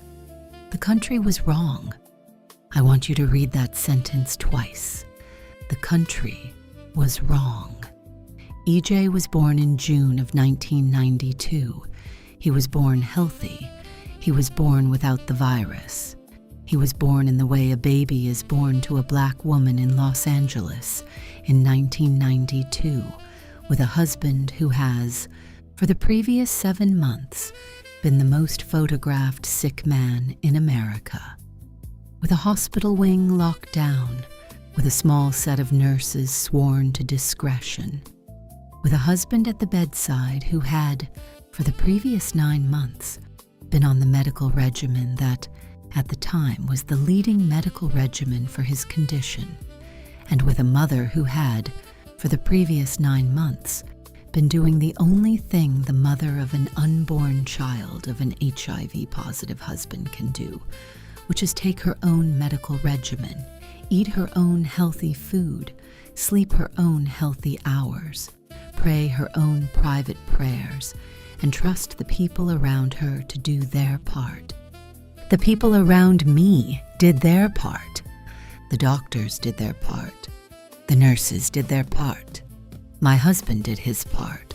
The unborn boy in my body did his part. I want you to read that last clause. The unborn boy in my body did his part. I have, in the 34 years since, looked at my son EJ on many days and thought, in some private way, You did the work, baby. Before you were born, you did the work. Your father did the work. I did the work. The whole family did the work. Before you ever opened your eyes. EJ opened his eyes in June of 1992. I held him. I want to give you the smallest scene I have.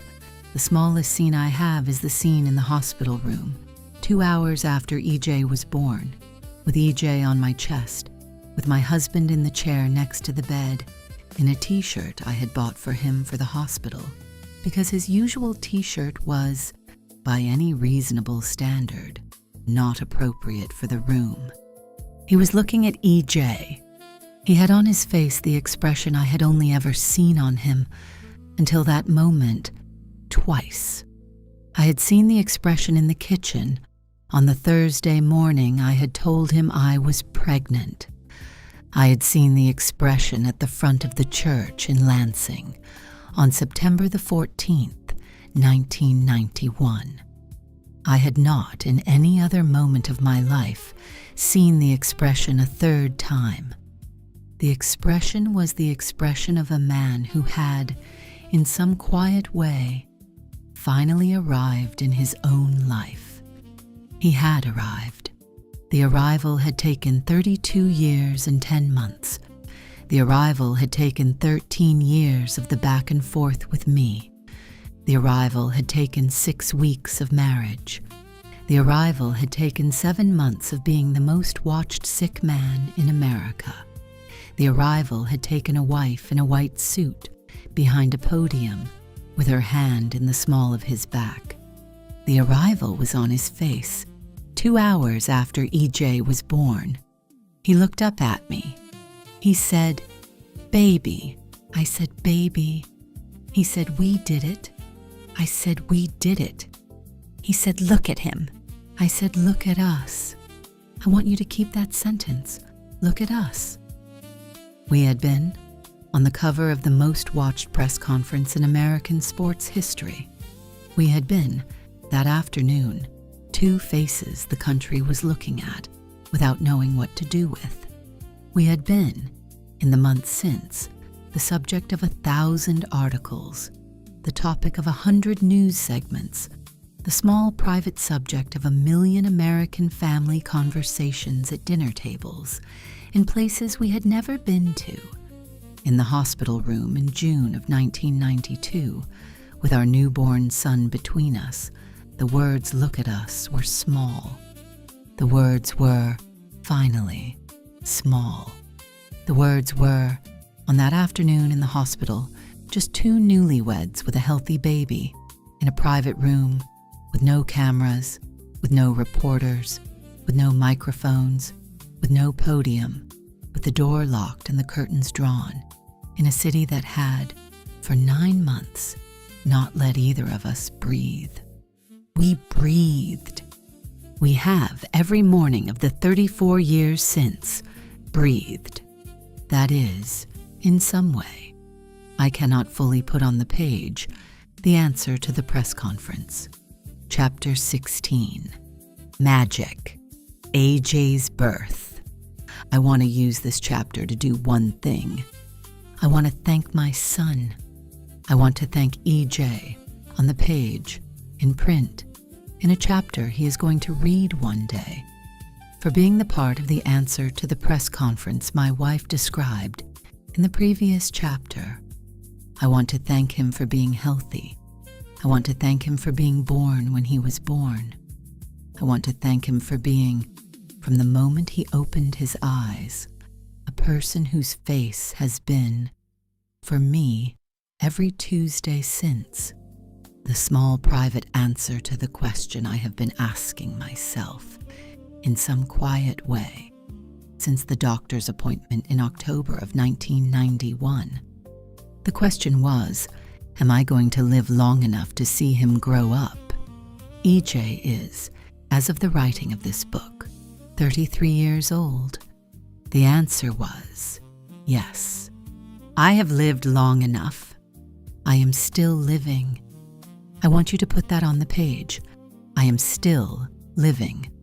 I am, in 2026, in a house in Bel Air, with my wife in the kitchen, with a dog at the door, with 3 children who are, by every measure, grown adults of their own, with a son named Andre in his mid-40s, with a son named EJ in his early 30s, with a daughter named Elisa in her early 30s, with a public name that has, in the years since the press conference, become a different kind of name than it was at 32. I want to give you, in this chapter, a sentence I have said in many press conferences over many decades, and that I want, in this book, to say in a slightly different form than I have said it before. The sentence is, I am not cured. I have said the sentence in many press conferences. I have said it because the country, every few years, decides that I have been cured. The country decides this because I look healthy, because I have been on television, because I have been on stages, because I have continued to be the public version of myself the country expects of me. The country, every few years, mistakes the appearance of health for the absence of the virus. I am not cured. I am, in 2026, still HIV positive. I have been for 34 years and counting on a medical regimen that has, by my own count, evolved many times. I have been for 34 years and counting the patient of a small set of doctors whose names I am going to keep off this page out of respect for the privacy of the men and women who have, for 3.5 decades, kept me alive. I have been, for 34 years and counting, on the public record about my status in a way that has, by some grace, helped a number of other men and women in this country and around the world live with their own diagnoses with less stigma than they would have been told to carry in 1991. I am not the cure for HIV. I am, in some quiet way, the long-term face of what living with HIV in the United States can look like. For a man who has had the medical resources, the family support, and the public platform to live with it the way I have. I have not, in any of this, been alone. The wife in the white suit has been with me every day since. The son who was 8 weeks in her body during that press conference was 34 and counting outside her body now. The daughter who was, in 1995, 3 days old and brand new in our family, is, in 2026, 31 years old, and the kind of grown daughter who, every few months, comes home for a Sunday dinner that her mother cooks and her father slices the tomatoes for. The oldest son, Andre, who has been my son since 1981, is in his mid-40s. The grandchildren, there are several now, are, in 2026, the next generation. I have lived long enough to see the grandchildren. I have, in 2026, lived a life I could not, on November the 7th of 1991, in the white room with the camera flashes, have promised the wife behind me I was going to get to live. The grace of that has not, in 34 years, gotten old. I am, in this chapter, 66 years old. I am thanking my son on the page for being the part of the grace that arrived first. EJ. Thank you. You were the answer. You were the answer your mother and I had been praying for. You were the answer the doctors had been working on. You were the answer the country needed to see. You opened your eyes in June of 1992, healthy, and you let your father know that the rest of his life was going to be a real life. The rest of my life has been a real life. I have used it well in your honor every day since. Part 5, Staying. Chapter 17, Cookie, the Faith. I want to use this chapter to talk about prayer, because if I do not talk about prayer, the rest of this book is going to be missing the spine. I am a Christian woman. I want to be specific about what I mean. I am a Christian woman in the way that the Black women in my family, in Huntsville, Alabama, and in Detroit, Michigan, have been Christian women for many generations. I am a Christian woman who prays. I am a Christian woman who reads. I am a Christian woman who tithes.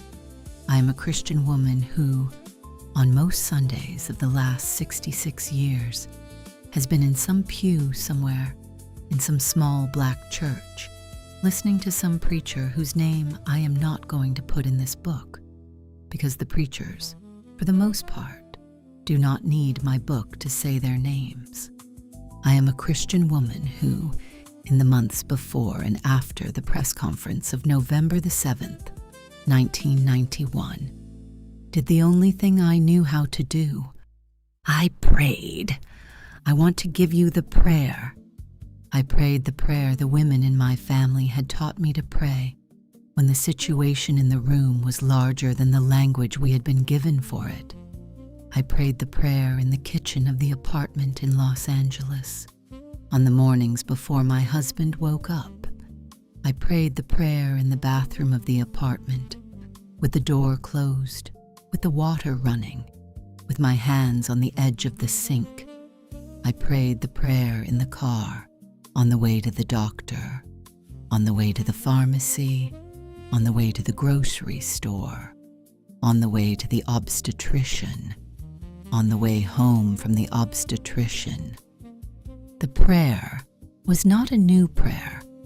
The prayer was the small, ordinary prayer the Black women in my family have, for many generations, prayed in the kitchens and bathrooms of Black households in Alabama and Michigan when the situation in the room has been larger than the language. The prayer was, in its smallest form, 3 words. I would pray, Lord, have mercy. I would pray, Lord, have mercy on this man. I would pray, Lord, have mercy on the baby. I would pray, Lord, have mercy on this marriage.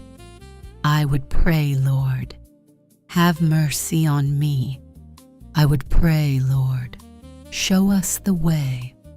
I would pray, Lord, carry us, because we cannot on our own carry this. The Lord carried us. I want you to read that sentence in the voice the women in my family pray in. The Lord carried us. The Lord carried us in the form of doctors who knew what they were doing. The Lord carried us in the form of a medical regimen that, at the time, was the leading medical regimen for what we were facing. The Lord carried us in the form of friends who came to our house when the cameras left. The Lord carried us in the form of family members in Detroit and in Lansing who, on the day of the press conference, did not say a single thing to the press, because they had, in their bodies, the small private discipline of a Black family that has decided in advance that they are going to protect their own. The Lord carried us in the form of an unborn son who, in some way the doctors did not, in 1991, fully understand, did not contract the virus. I do not, in 2026, claim to know how the Lord did all of those things. I claim only that the Lord did them. I claim only that the prayer the women in my family have been praying for several generations has, in our case, been answered. I have, in the 34 years since, kept praying. I have prayed for the marriage. I have prayed for the children. I have prayed for the businesses, both his and mine. I have prayed for the country. On a number of mornings, when the country had given me a reason to. I have prayed for the AIDS community every morning of every World AIDS Day since 1992. I have prayed for every Black woman who has, in the years since, walked up to me at an event, or at a salon, or at a church, or at a school, and told me that the picture of me in the white suit on the day of the press conference was a picture she had, on some Tuesday afternoon in her own house, looked at, and that the picture had given her the small private permission to do the next hard thing she was being asked to do. I have prayed for those women. They have prayed for me. The praying has, between us, been the architecture. I want to put on the page for any Black woman reading this book who has not, in her own life, been taught how to pray, the small ordinary prayer the women in my family taught me, the smallest version of the prayer. The smallest version of the prayer is, Lord, have mercy. That is the prayer. You can say it in the kitchen. You can say it in the bathroom. You can say it in the car. You can say it on the way to a thing you are scared of. You can say it on the way home from a thing that did not, on the day, go the way you wanted. You can say it under your breath in a meeting. You can say it on a Tuesday, in any month of any year of your life. The Lord hears it. I have, in 34 years of marriage to a public man with an HIV diagnosis, never, in any moment, doubted that the Lord heard it. The Lord has heard. The Lord has answered. The answer has been my marriage, my children, my businesses, my friends, my health, my faith, and the small private fact that I am, on the day I am writing this chapter, 66 years old, in good health, in a kitchen in Bel Air, in a marriage I have been in for 34 years, with a man who has been my husband, in the deep sense, for all 34 of them. That is the answer. That is the prayer. Chapter 18, Magic, the Business. I want to give you briefly what I have been doing for the last 34 years, because the last 34 years are the part of the love story that the love story does not, on the surface, seem to be about. And that, in fact, is the love story. The last 34 years have been, in a sentence, the part of my life I had not, before the press conference, planned for. I had planned, before the press conference, on a basketball career that would last until 35 or 36. I had planned on a coaching career after that, in some form. I had planned on retirement at 50. I had planned on a quiet life with my wife and my children, and eventually, my grandchildren, in a house in Bel Air I had not yet bought, with a kitchen I had not yet picked out, with a dog at the door I had not yet adopted. The press conference rewrote the plan. I had, after the press conference, what I have, in many interviews, called the second life. The second life was the life of a man who had been told, at 32, that the rest of his life was going to be a piece of work he had not, at the start, signed up for. The second life was the life of a man who, in the years immediately after the press conference, was not going to be playing the basketball that had been the entirety of his identity. The second life was the life of a man who was going to have to, in some quiet way, build a new identity from scratch. I built it. I want to be brief about what I built, because the building is on the public record, and I am not going to use this love story as the place to recite my own resume. What I will tell you, in the briefest possible form, is the shape. The shape was business. The shape was investment. The shape was philanthropy.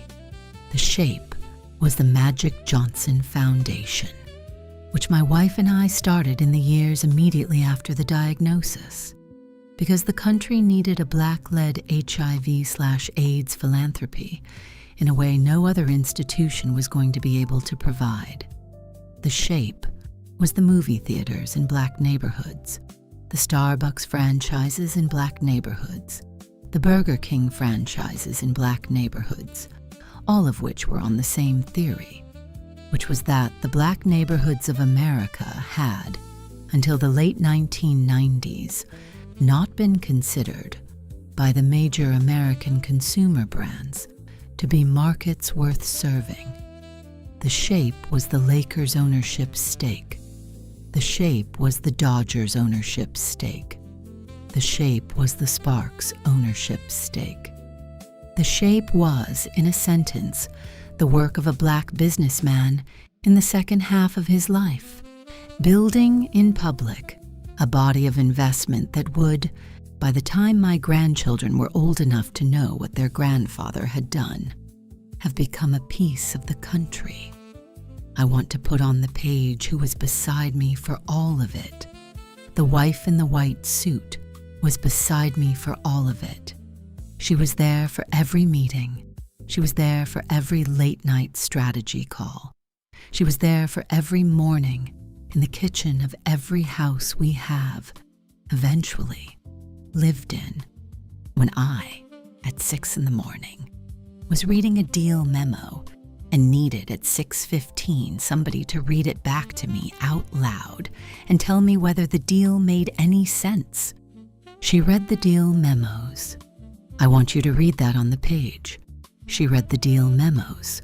My wife, who is one of the most successful Black female entrepreneurs of her own generation, who built her own brand in denim, in cosmetics, and in beauty, who has been a businesswoman for as long as I did, on top of her own work, the small invisible labor of being the woman in the kitchen at 6:15, reading her husband's deal memos back to him out loud.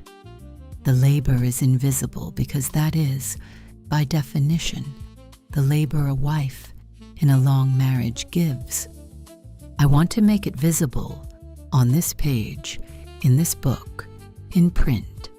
Cookie, thank you for the deal memos. Thank you for the strategy calls. Thank you for the mornings in the kitchen. Thank you for the businesses you have built on top of the businesses I have built. Thank you for the brand you have launched while I was launching mine. Thank you for being, in 2026, my wife and my partner, and my best friend, and my business sounding board, and the woman I have, for 34 years, gone to first when I have needed an honest answer to a hard question. The answer has been honest. The answer has been hard when the question required it. The answer has, in every case, been right. I am the man I am at 66 because of you. The man I am at 66 is the man the woman in the white suit on November the 7th of 1991 was, in some quiet way, holding open the door for. I walked through the door. I have been on the other side of it for 34 years. Chapter 19, Cookie, Elisa. I want to use this chapter to talk about my daughter. We adopted Elisa when she was 3 days old. The year was 1995. EJ was 3. The apartment was already a house by then. The house was filling up. We had, by 1995, the small private decision in our marriage that the family was not yet finished, and that the way to finish the family was, in our case, through adoption. I want to be careful in this chapter. Elisa is, in 2026, a grown woman. Elisa is, in 2026, an entrepreneur in her own right, with her own brand, with her own life, with her own friends, with her own dignity. Elisa is, in 2026, a woman whose biological background is hers, and whose adopted family, meaning us, is also hers. And the two are not in tension with each other, but the two are also not mine to put on the page in any kind of detailed form. What I will tell you in this chapter is the day I brought her home. I want to give you the small scene.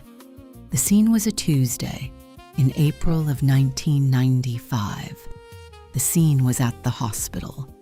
The scene was on the 3rd floor of a hospital in Los Angeles I am not going to name in this book, because the hospital deserves its privacy, and the staff who handled the adoption deserve theirs. The scene was at 1 in the afternoon. The scene was with a small private set of papers I had been signing for the previous 6 weeks.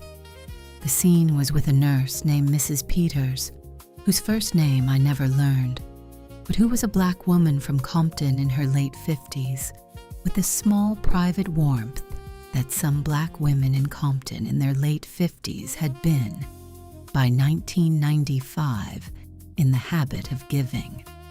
Mrs. Peters handed her to me. Mrs. Peters said, "Mama, here she is." I took the baby. The baby was 3 days old. The baby was the smallest piece of person I had, at 36, ever held. The baby had her eyes closed. The baby had her hands curled into small fists at her chest. The baby had on her face the expression a 3-day-old baby has, which is the expression of a small person who has, in the last 72 hours, been doing the work of becoming a person, and who has, in the next 72 hours, several more pieces of that work to do. I held her. I want to put on the page what I said into the side of her face in the hospital on the 3rd floor, with Mrs. Peters watching, with my husband next to me, with the papers signed and the legal piece complete, and the small private piece between her and me about to start. I said into the side of her face, "Daughter." She did not open her eyes. She did the thing 3-day-old babies sometimes do, which is the small body shift that suggests, in some way, that she had heard me. I am, in 2026, no closer to explaining what a 3-day-old baby actually hears than I was in 1995. What I know is that she shifted. I said, into the side of her face, "My name is Cookie, and I am your mother, and we are going to take you home today, and you are going to be ours." She shifted again. I said, "All right." I said, into the side of her face, "All right." We took her home. I have, in the 31 years since, been her mother. I have, in the 31 years since, been her advocate, her ride to school, her caterer for sleepovers, her go-to for prom dresses, her co-conspirator on the SIT prep weekend trips, her cheerleader on the days her brother EJ was being a nuisance, her business mentor when she launched her sunglasses line, her one phone call when she has, in her own grown adulthood, had a Tuesday afternoon she has not known what to do with. She has, in the 31 years since, been my daughter. I want to thank her, in this book, for being my daughter. Elisa, thank you. You filled the part of the family that the family had been waiting for. You arrived at 3 days old in 1995. You have been arriving in some way in our kitchen every Sunday afternoon since. You have been, by the way of your own life, the proof that families are made on purpose by women who decide, in a kitchen at 36, that the family is not yet finished, and by men who, in the same kitchen, do not, on hearing the woman's decision, argue with it. Your father did not argue with my decision in 1995. Your father said the only sentence the right husband says when his wife has decided, in the kitchen, to bring a daughter home from a hospital. He said, "All right." That is, in our marriage, the sentence. That is, in your story, the start. Chapter 20. Magic. AJ comes out. I want to use this chapter to talk about my younger son. I want to be careful in this chapter because the chapter belongs, in many ways, to him. And a father has to be careful when he is using a love story book to write about a piece of his son's life that the son has, on his own time, in his own way, put on the public record. I want you to know, before the chapter starts, that EJ has, in his own interviews, on his own television appearances, in his own social media, on his own podcast, told the story I am about to summarize. I am summarizing only because in this love story, the chapter is a piece of the marriage. EJ has given his permission to include the chapter in this book. He has read it, he has approved it. The version that is on the page is the version he has signed off on. EJ came out as gay to my wife and me when he was about 17. He came out at the kitchen table. He came out on a Sunday evening after dinner, with the dog at his feet, with my wife in her chair, with me in mine, with the kitchen light on a setting. We keep on Sunday evenings in this house that is, for our family, the warmest light of the week. He came out in the kitchen because the kitchen, in our house, is the place where, by long practice, the truth is said. I want to tell you, on the page, what I did first. What I did first was wrong. I want you to read that on the page. What I did first was wrong. I had, until the moment my younger son said the sentence at the kitchen table, been a man who, in his own internal architecture, had not been ready for the sentence. I had been ready for many sentences my children might have said. I had not, in my interior life, fully prepared for that one. I had, in the moment, the small reaction a black father from Lansing in his early 50s had when his son said the sentence in 2010. I had, in the moment, a small silence. The silence was wrong. I have in the years since apologized to my son for the silence. He has, in the years since, accepted the apology. He has, in the years since, moved past it. I want you to keep, in the rest of this chapter, the fact of the silence in mind, because the silence is the truthful thing. The silence is the part of being a black father from Lansing in his early 50s that the public has not always been told. The silence is what a black father from Lansing in his early 50s had to walk out of in real time at a kitchen table on a Sunday evening in the year 2010 when his younger son told him the sentence. I walked out of the silence. I walked out of it because my wife, who was sitting in the chair next to mine, did not have the silence I had. My wife, who was in many ways the spiritual head of our household, had a different posture. My wife had, on her face, the expression I had been seeing on her face for 32 years by then. The expression said, "The man at the table, in the kitchen, with the dog at his feet, is our son, and we are going to love him." She said, eventually, into the kitchen, "Baby, we love you." She said, "Baby, you are our son. You are perfect. You are exactly who you are supposed to be." She said, "Baby, we are going to figure out the rest. There's no rest to figure out except how to be a better support to you, and we will.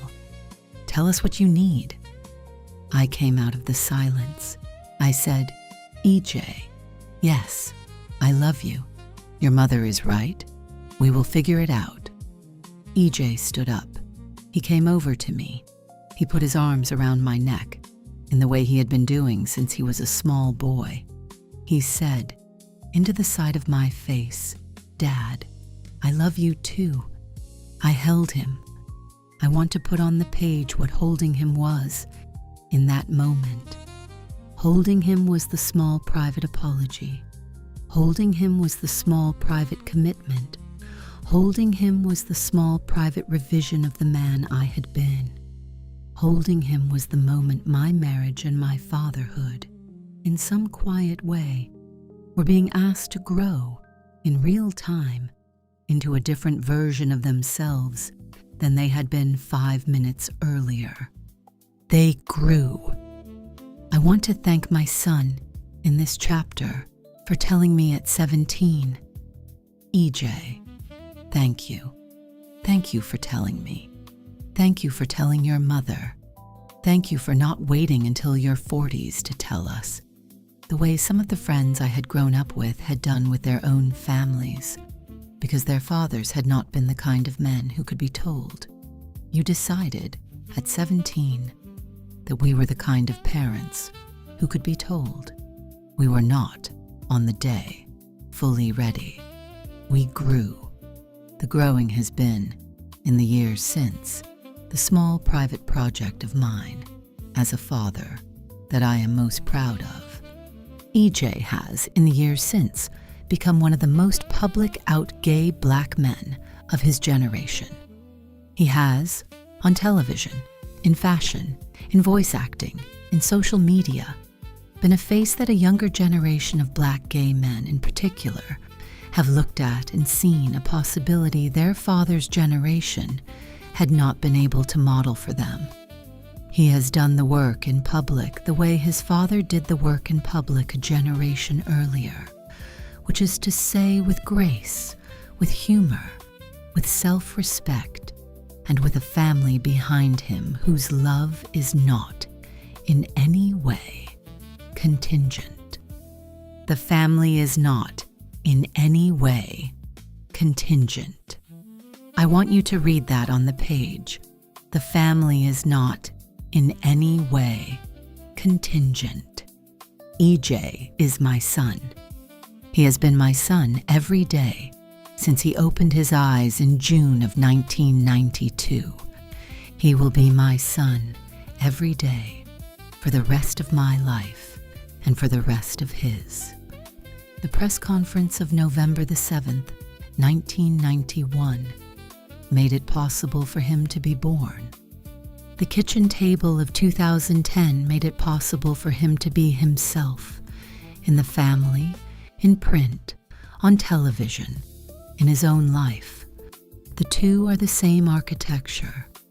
The two are the marriage. Chapter 21, Cookie, the Shoes. I want to give you a small chapter on the shoes, because the shoes are a piece of my own work, and the work is mine, and the work is not, in 2026, the kind of work many people would have predicted on November the 7th of 1991 that I was going to be doing in the second half of my life. The shoes are a small piece of a larger project. The larger project is my own brand. My own brand started in the early 2000s with a denim line called CJ by Cookie Johnson. The line existed because in the early 2000s, I had not been able, in any major American store, to find a pair of jeans that fit, at 40-something, the body of a black woman who had been, by then, the mother of 3. I had been buying jeans for several decades. That did not fit me. The black women in my circle had been, for several decades, having the same problem. I decided, in the kitchen of our house in Bel Air, sometime around 2002, that I was going to fix it. I want to put on the page the conversation I had with my husband when I told him. He was at the counter. I was at the stove. He was reading the paper. I was making lunch. I said, "Baby?" He said, I said, "I am going to start a denim line. He said, "All right." I said, "For women who have had children who do not, by the standards of any major American department store, fit into the jeans currently for sale." He said, "Who is going to design it?" I said, "I am." He said, "Who is going to manufacture it?" I said, "I will figure that out." He said, "Who is going to sell it?" I said, "I will figure that out." He said, "Who is going to put up the money?" I said, "You are." He said, "All right. I want you to read that all right." He said, "All right." He did not, on hearing his wife in the kitchen tell him that she was going to start a denim line at 43, with no prior denim experience, and that he was going to be the funder, ask any of the questions a husband at that point in his career might reasonably have asked. He said, "All right." He said, "All right," because he had by then been my husband for 11 years, and he had learned by then that when his wife in the kitchen said she was going to do a thing, the only correct response from the husband at the counter was to say "all right" and to ask, the next morning, how he could be useful. He was useful. He has, in the years since, been useful. The denim line launched in 2008. The denim line ran for several years and did, by my own internal accounting, the small private thing the denim line had been started to do, which was to put a pair of jeans on the bodies of Black women who had had children and who, until then, had not been able to find a pair that fit. I have, in the years since, expanded into other parts of the brand. The shoes are a more recent piece. The cosmetics are an even more recent piece. The whole brand is, in 2026, the small private body of work that the woman in the white suit on the day of the press conference did not, on that day, yet know she was going to one day get to build. She built it. I want you to keep that in mind for the rest of the book. The woman in the white suit on the day of the press conference was 32 years old.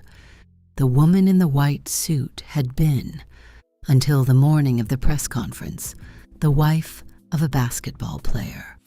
The woman in the white suit on the day after the press conference had to figure out how to be the wife of a public HIV-positive man, the mother of an unborn child, a woman who had, in some way, become the most watched Black wife in the country, and a businesswoman in her own right, all at once.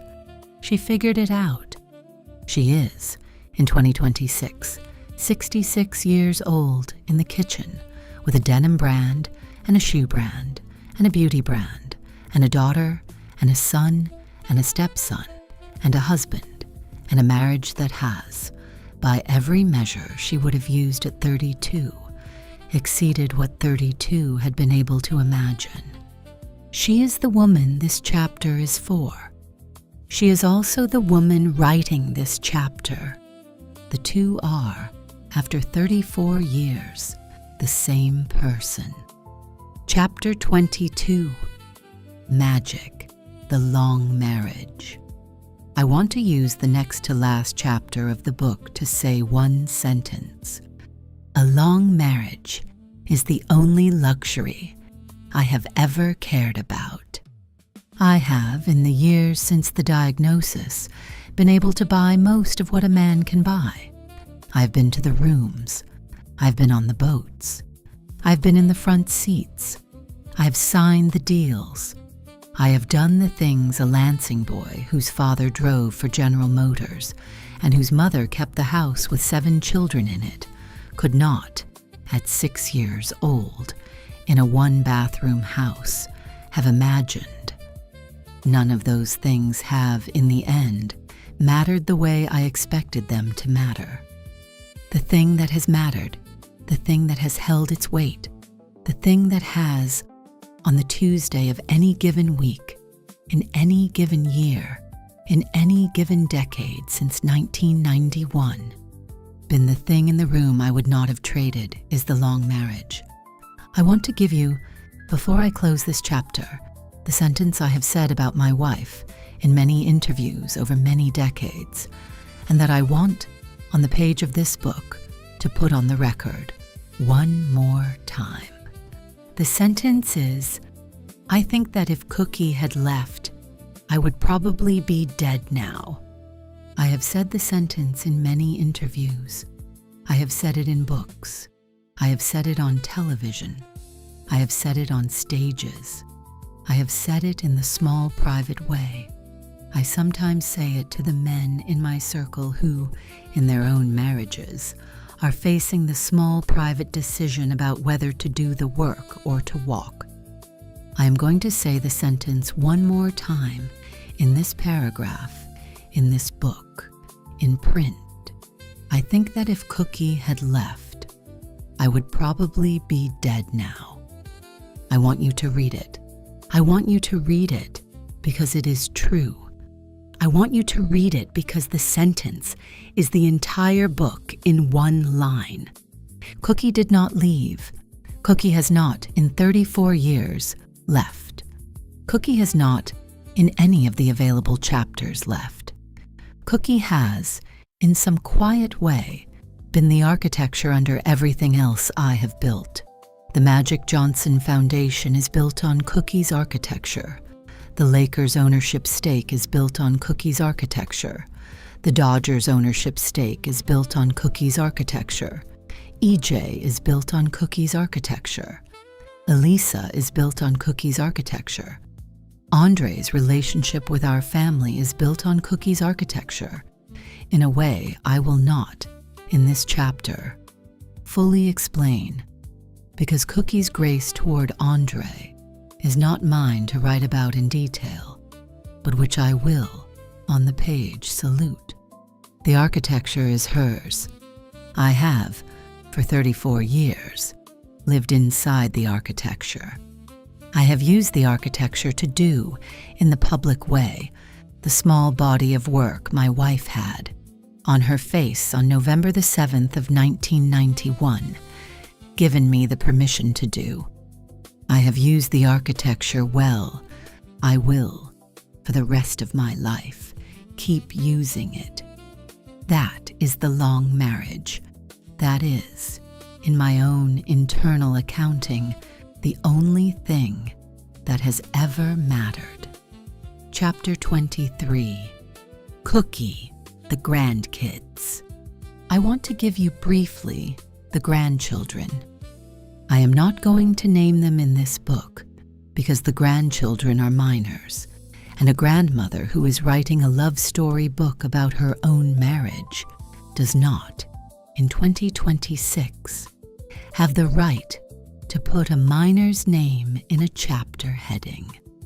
What I will tell you is what they have, in the last several years, given us. They have given us Sunday dinners. They have given us Christmas mornings. They have given us a particular kind of grandparent, aunt, uncle, cousin chaos in our kitchen on certain afternoons in summer that the kitchen has not had since EJ and Elisa were small. They have given us, on the holiday tables, the small private pleasure of watching our own children parent their children in the same kitchen where we parented them.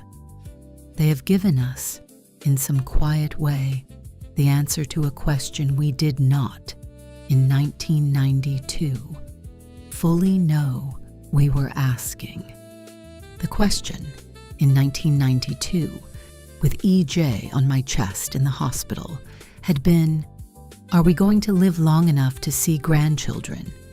The answer, in 2026, is yes. The grandchildren are in the kitchen. The grandchildren are eating off the same plates Andre and EJ and Elisa ate off when they were small. The grandchildren are running through the same hallway.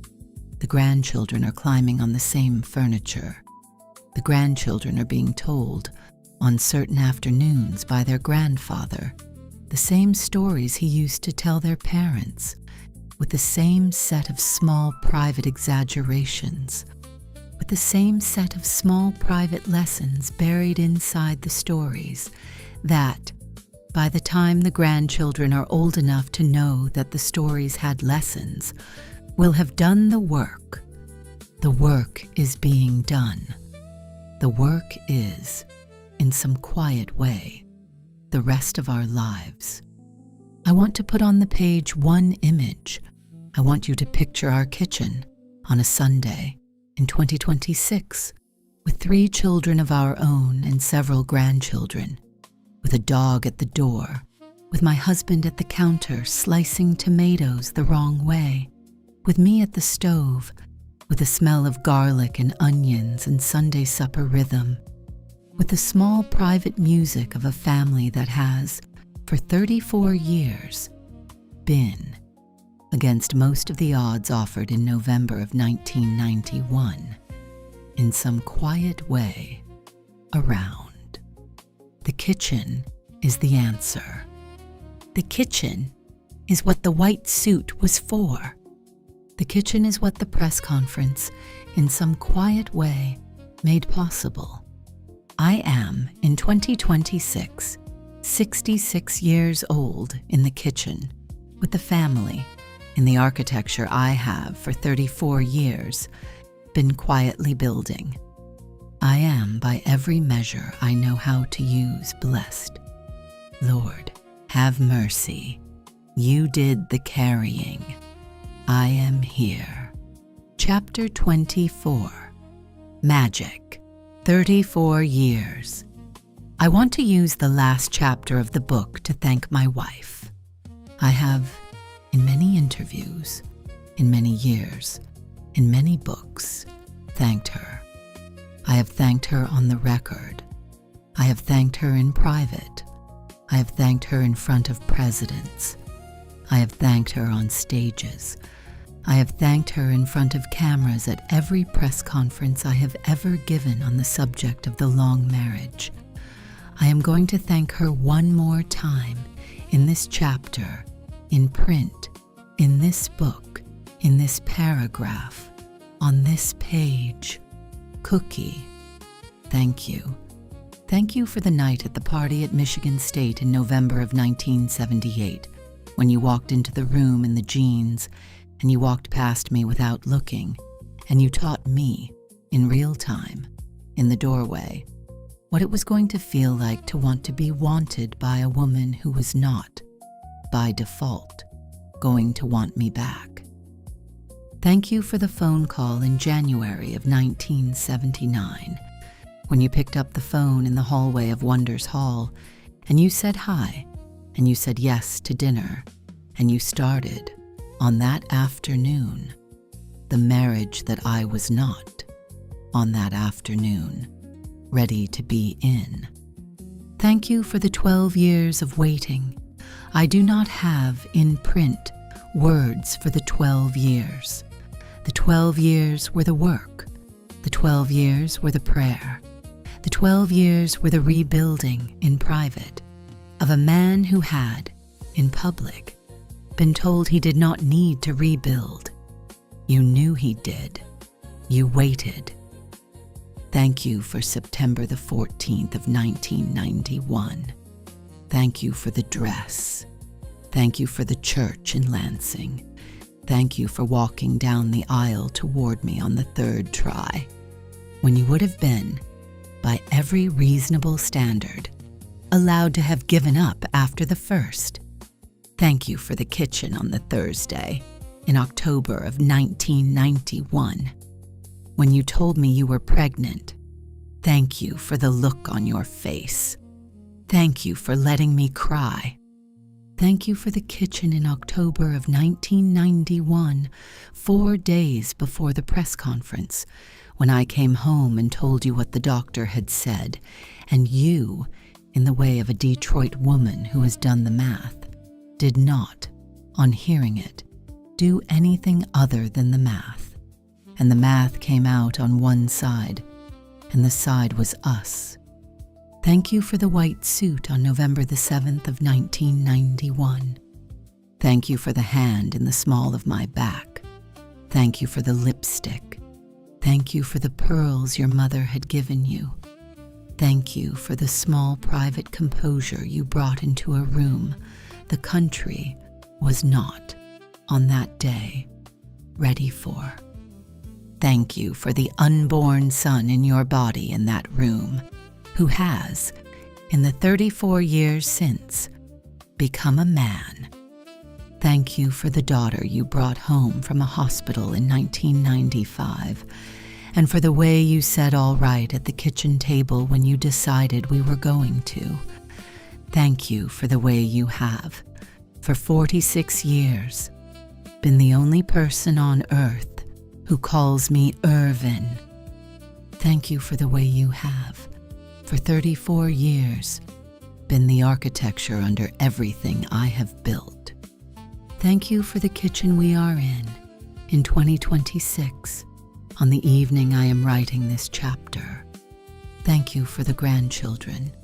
Thank you for the prayer every morning before either of us is awake.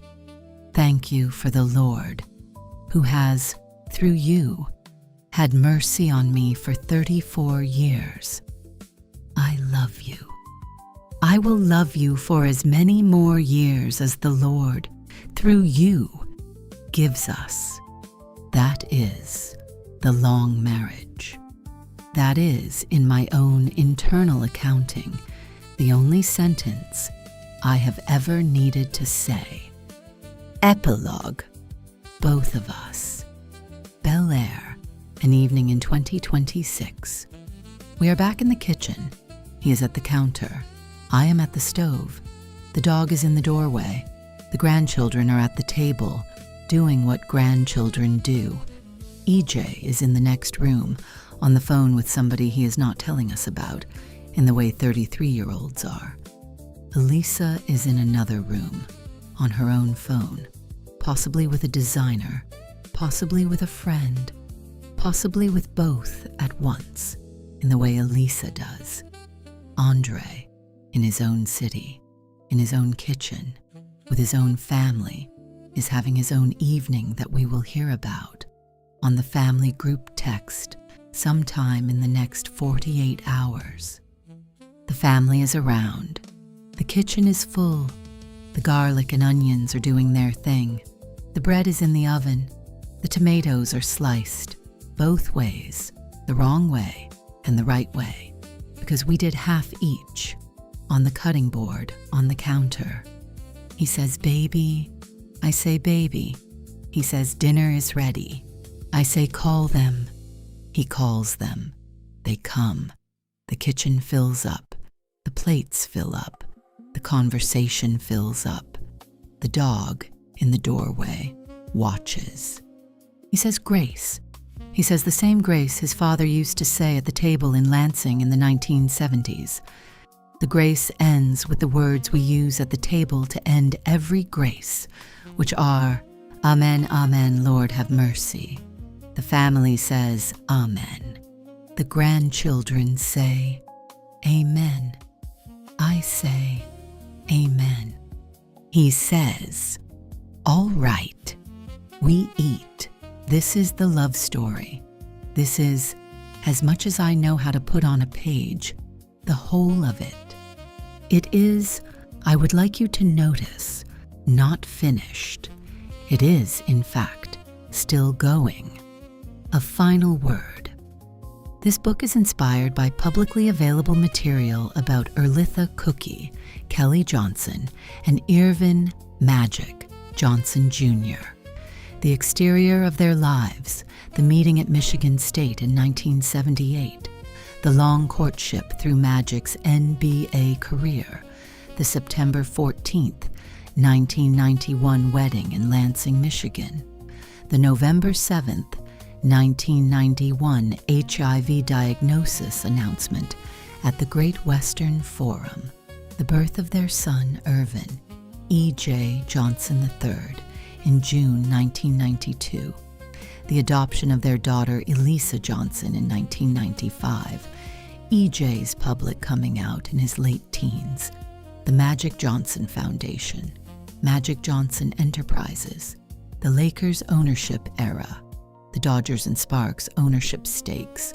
Cookie Johnson's CJ by Cookie Johnson denim line and subsequent brand, and Cookie's 2016 memoir, Believing in Magic, is sourced from on-record interviews, the principal's own books, public press conferences, and 3 decades of documented public life. The interior of this book, the night at the party in November 1978, the phone call from the hallway of Wonders Hall in January 1979, the bathroom of the hotel suite on the morning of September 14th, 1991, the kitchen counter conversation in late October 1991, the hospital room in June 1992, the kitchen table conversation when EJ came out, the kitchen in Bel Air in 2026, has been dramatized in the spirit of what they have said in their own words about their own marriage. No third party has been named or speculated about, beyond what the principals have themselves named on the public record. Magic's HIV diagnosis is treated only via what he has himself put on the public record. EJ's coming out is included only because EJ has himself put it on the public record many times in his own interviews and on his own platforms. Andre's birth and his place in the family are referenced only via the framing Magic, and Andre themselves have used in public. Where the public record was silent, the narrative has been softened, omitted, or generalized. To Cookie and to Irvin, you have given the rest of us, on purpose and over decades, the rare gift of a marriage that has been willing to be witnessed in its hardest moments, on the public record, while keeping its private chapters private. Thank you. To EJ, Elisa, and Andre, the family is, by every measure, yours. To the listener, thank you for the 2 hours on this day in April of 2026.